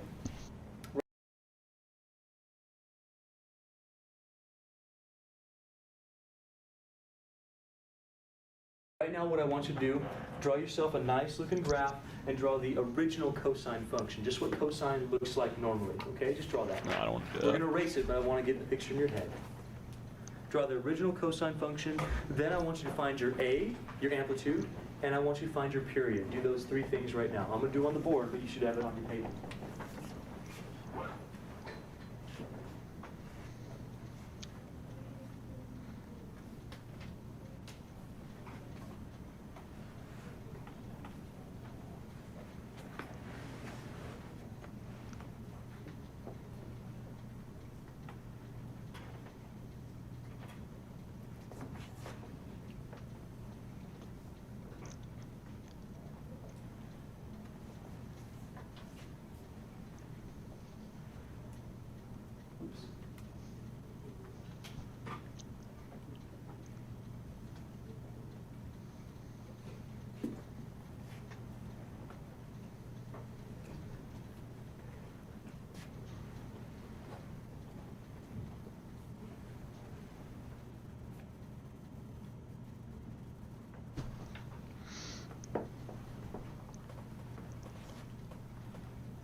Okay, so before we start dealing with the amplitude and the period, I need you to get the idea, the picture of the function down. So the picture of the function, just the cosine.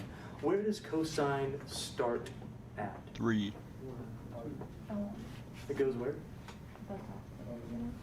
Goes up. Okay, goes up. So cosine would normally start right here at 1 and go like that. Do you have that same graph on your paper right now? You sure? Are you positive? So we know we're not going to start at 0. We're going to be starting at either 1 or -1, depending on what the sign is in front of our function. If we've got a negative sign in front of our function, you all should know from just your basic algebra and trigonometry classes that if you got a negative, what that does is that reflects it. Does that make sense? So we're going to have a complete flip. So whereas this would be the cosine function, the negative cosine function would start there. Does that make sense to you? You go up and then back down. That's what that one would do. Okay, so we have an idea of what this is going to look like. It's going to be it's still going to be a nice curve like sine was, only this time it's not going to start at 0, 0. It's going to start at either a positive or a negative number. Now, have you found your amplitude yet? How much is your amplitude? 3. Okay. How do you find 3? Why isn't it -3? Okay, good. So absolute value of -3 is 3. And your period, did you find your period yet? We'd find period by doing 2 pi over whatever our b is. In our case, our b is 0.5. If we divide 2 by 0.5, we're going to get 4. Did you get 4 pi? Do it on a calculator if you have to. 2 divided by 0.5 is 4 pi. Raise your hand if you're okay with this so far. Finding the amplitude and the period. Okay, good. All right. What that means is that we're going to be cycling from our starting point to our ending point in a period of 4 pi. Not shorter now. It's going to be, what is that? Is that a compression or a stretch? Stretch. That's a stretch. So what you're kind of realizing right now that a number that's bigger than 1 is going to be a compression. A number that's smaller than 1, for example, a decimal that's less than 1 or a fraction less than 1, that's going to be a stretching out. A number bigger than 1 in front is an amplitude gain. A number less than 1 in front is amplitude squishing down. Okay, it's shrinking that amplitude. Do you guys get the idea? All right. Here's You said less than 1, but does that include -1? absolute value less than 1. Less than 1 Between 0 and, Okay. yeah, absolute value between 0 and 1. That would probably be the best way to say that, right? Yeah. Okay, good catch. Now, how do you figure out where to start? Well, do we start at 3? Do we start at -3? What do you think? -3. Why? Well, firstly, there's a negative in front of it. Secondly, why don't you plug in 0? What's point? Yeah, I actually didn't know that. So it does flip. So I'll just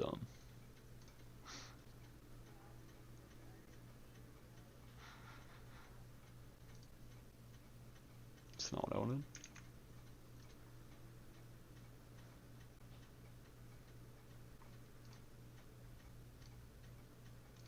There we go, perfect. Numbers are upside down, but what can you do? 5 times 0. What's cosine of 0? Wait, what? 0. Firstly, there's a negative in front of it. Secondly, why don't you plug in 0? What's 0.5 times 0? What's cosine of 0? 31. Cosine of 0 is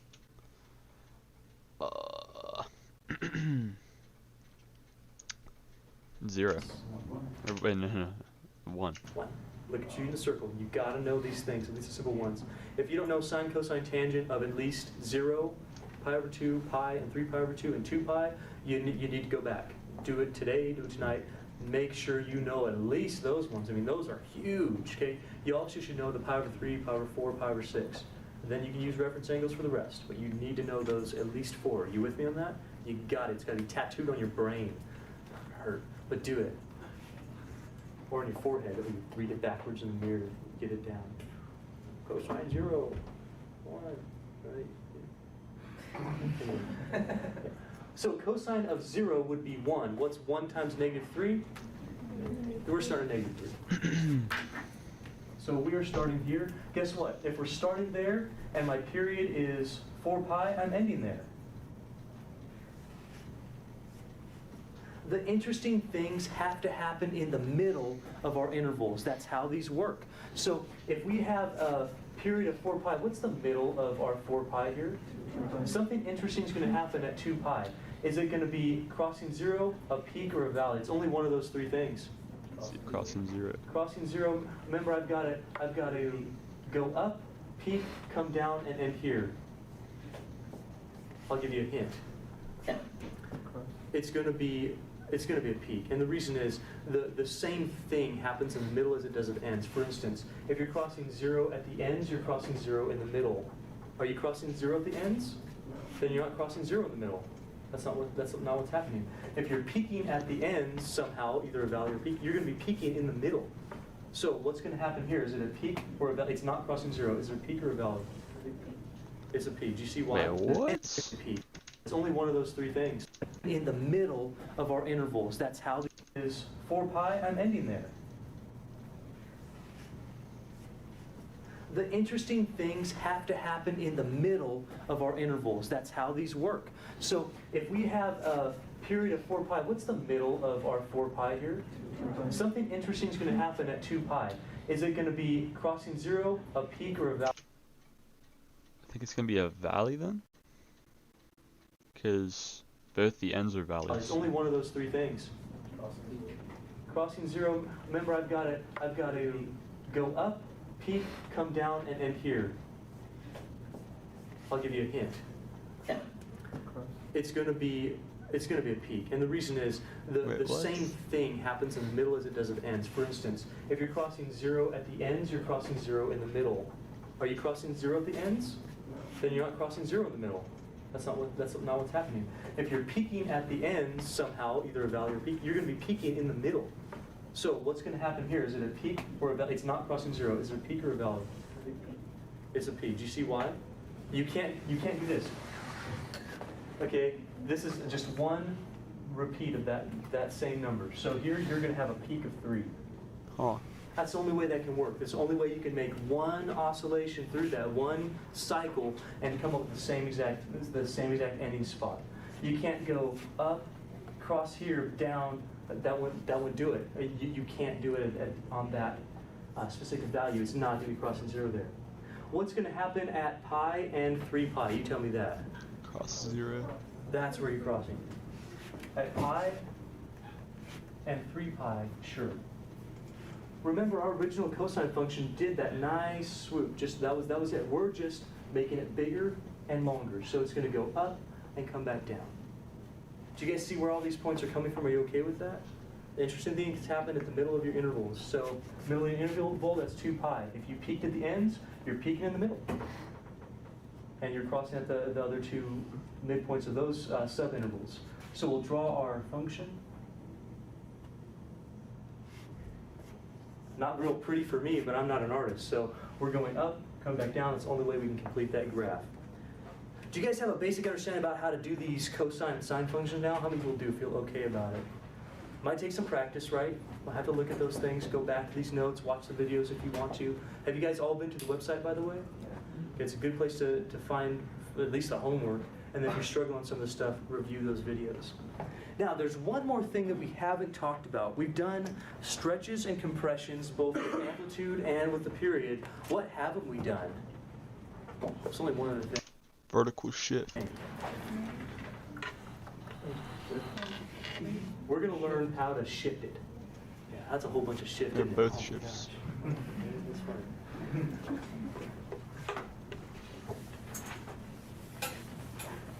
Is there 2 shifts? I don't know. Okay, so the amplitude and the period, that's not going to change. But what we But are there going to is. do is we're going to take a look at what happens if it's not just bx.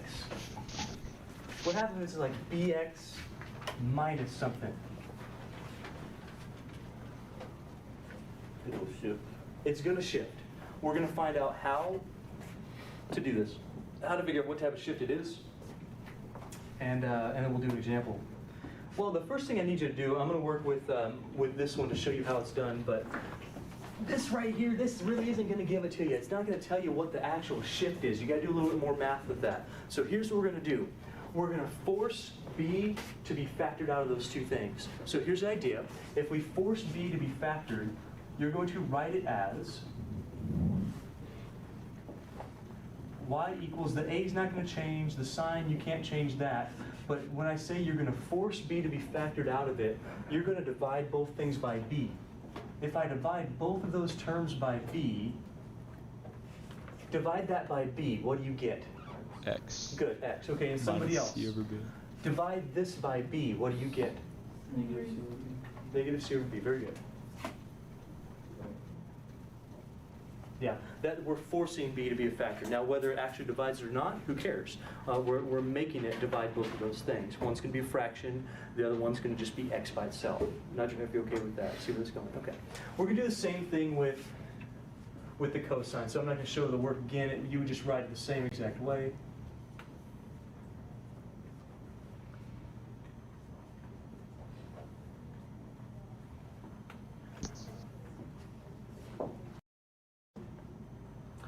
The c over b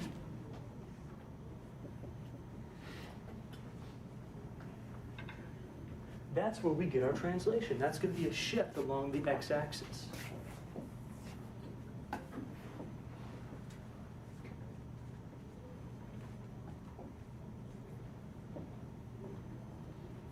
a shift along the x-axis.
Now it's kind of crucial that you get the shift correct.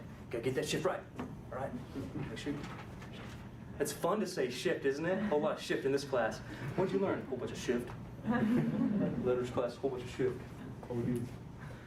If you have this, if you have minus C over B, please write this down correctly. If it's minus C over B, like X minus this amount, even though it says minus C over B, what that's going to do, that's a shift to the right.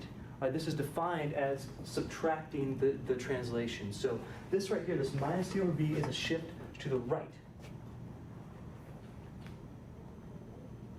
So if it's minus C over B, you're going to shift right.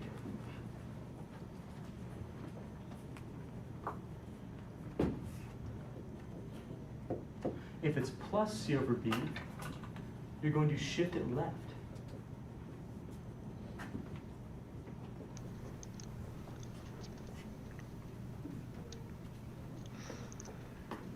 I'll explain to you why right now, why this is the way it is in two different ways. Firstly, algebraically, a shift is defined as x minus the shift. So minus the translation, that's a shift to the right.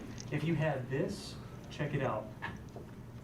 X plus C over B would technically be X minus negative C over B. Do you see that? It'd be minus the shift. That's a left translation right there. That's where that negative's coming from. So I'm not crazy, all right? Plus, I know in your heads you want to go right. But in this case, that plus means left. Another way you can think of it is like a timeline, okay? If you're adding a number to something, you're speeding up when it happens according to a timeline. Timelines go this way, right? With the soonest things happening here and later things happening this way. If you add something to a number, it's not happening here anymore, it's happening sooner than that. Does that make sense to you? You're speeding up when that happens. You're adding something to it, it speeds up when you attain that value. It's an interesting way of thinking about it. If you subtract something like this, if you subtract something, it's slowing it down. It's not happening at year 0, it's now happening later. It's slowing down when that would happen. That's a shift to the right. Does that make sense to you? A different way you can think of translations. So we're going to practice this. We only get time for one example with this stuff. But let's practice doing all this stuff with we'll do a cosine.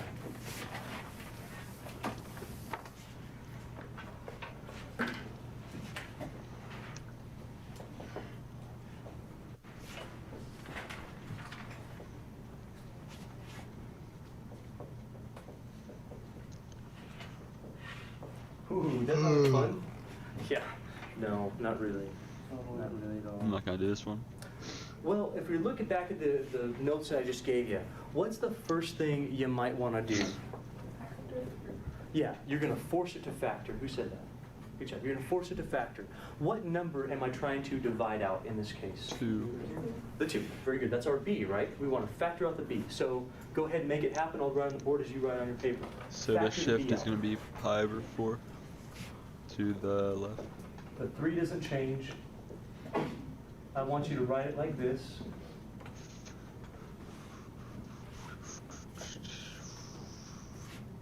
What should the first thing be? Yep. It's always going to be x, right? Because you're going to factor that b out of there. It's still going to be a plus. You're not changing the sign at all. Now, is it going to be pi over 2, or pi over 4? Because you're dividing out another 2. Does that make sense? Yes. If you do this, if you do pi over 2, which is what you have, divided by 2, which is factoring, factoring is division, what this is pi over 4. You reciprocate and multiply. Does that make sense? Pull that out, reciprocate, you're going to get 1/2 times pi over 2, that's going to be pi over 4. Now, let's write out everything that's meaningful about this statement right now. I want the amplitude, so go ahead and do that. I want the period, so go ahead and do that. That's given by your b, remember. And I want you to determine what type of shift this is and by how much. So write out the amplitude, 3. write out the period, and write out the shift. The period bit. Period would be just pi. And then shift is negative pi over 4.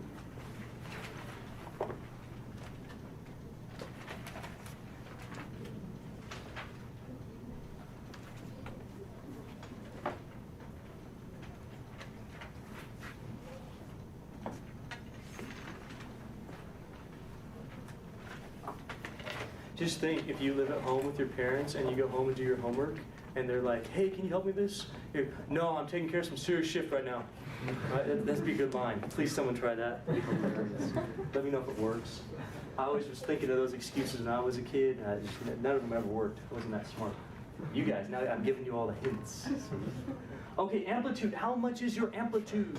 3. Good, y'all got that, right? Absolute value 3 is 3. The period is 2 pi over the b. That's the number that you just factored out. So what is our period here?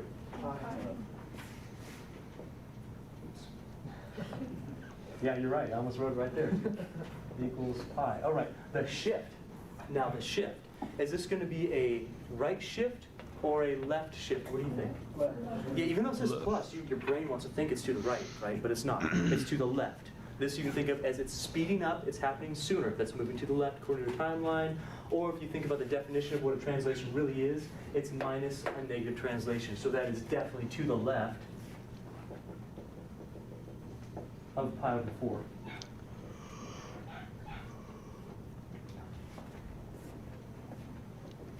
Okay, well, we got that. I'm going to show this to you. You can graph this with only one graph, all right? But I'm going to show this to you as the original function. This is how I think about it. I think about the original function. I think about the amplified, and this is going to be a compressed function, and then I deal with the shift. Because if you try to do it all at once, it gets a little confusing. You with me on that? So deal with the amplitude and the stretching out the compression first, and then draw that one, and then shift it. So here's what I mean by that.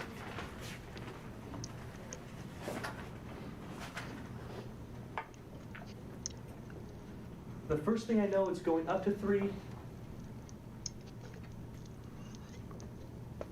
and down to negative 3. The next thing I know, you need to know the period. How much is the period? Okay, so over here I'm going to put a pi, and that's going to be my ending point. I know for a fact that interesting things are going to happen, which means points that are going to be valleys or crossings of the x-axis are going to happen in the middle of this interval. So this is my end goal is going to be this. I know I'm positive because I have no negative. It's going to go down and come back up and end right here. Does that make sense to you? That's what's going to happen. The interesting stuff is going to happen here at pi over 2. Here at pi over 4, and here at, what is that one?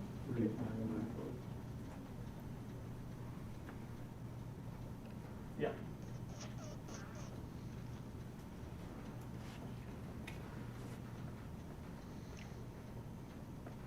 Do you feel okay that we're going to be going up and down to 3? Do you feel okay that we're going to complete a complete cycle in pi time? In the interval of pi. Do you feel okay that we need those numbers because that's where the interesting stuff is going to happen? Yes, no? Okay. So let's figure out what this is. Remember, we haven't done the shift yet. We're just going to draw the function without the shift, and then we'll deal with the shift. We'll just move it over. Okie dokie? So let's deal with this function. If I were to ignore the shift for a second, where does it start?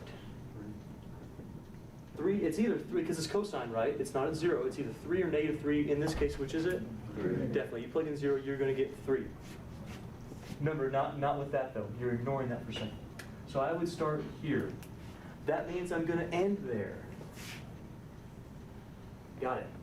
That means that what happens at pi over 2 is that a peak, a 0, or a valley. You should be able Valley.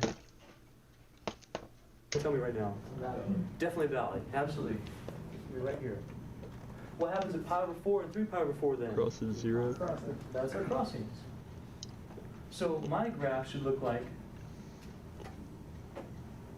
oh, that's not bad. I got that on video too. Look at that. That's pretty good. I feel good.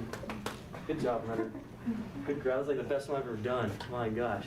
Remember that. It's never going to happen again. All right? This is it. Would you agree that this is my function without the shift? Yeah. Now that shift is said to the right, to the left. Which one? Left. What that means is that all we've got to do is take every key point, boom, boom, boom, boom, boom, all 5 of those key points, shift them pi over 4 to the left, and then redraw it. That's all that means. So fortunately for us, we have almost all the pi over 4s listed, right? That's cool. We just got to make sure that this distance, that's negative pi over 4, You said to the left, so here's what it does. It's the same level, just shifted. Oh, boy. I saw your confused looks. Dang it, that's my third mistake today. I'm past my quota by 1 for the week. I make 2 mistakes a week. That was it. Dang it. Okay. I know, it's Monday, right? That'll be my excuse too.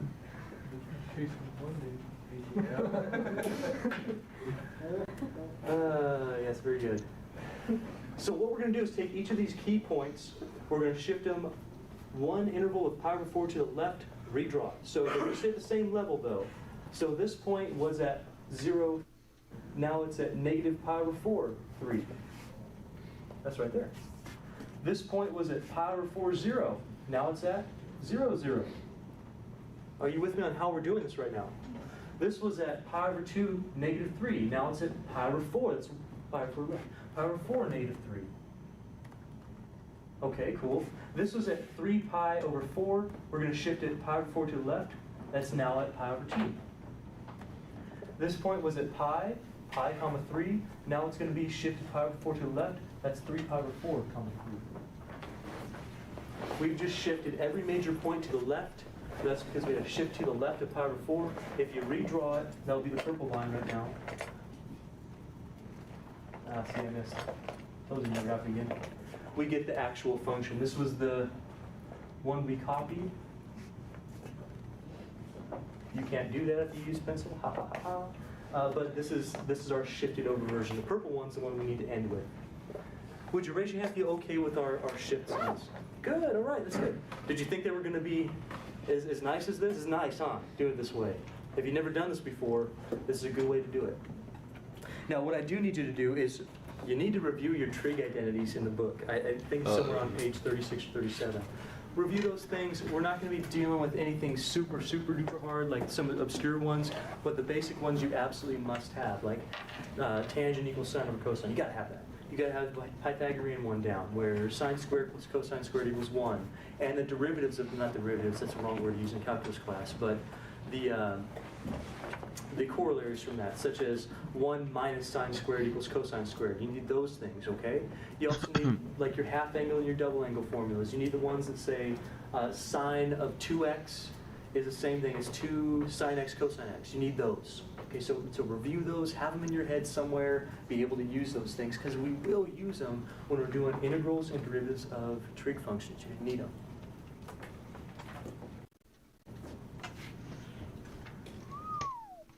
Alright, I'm gonna stop there.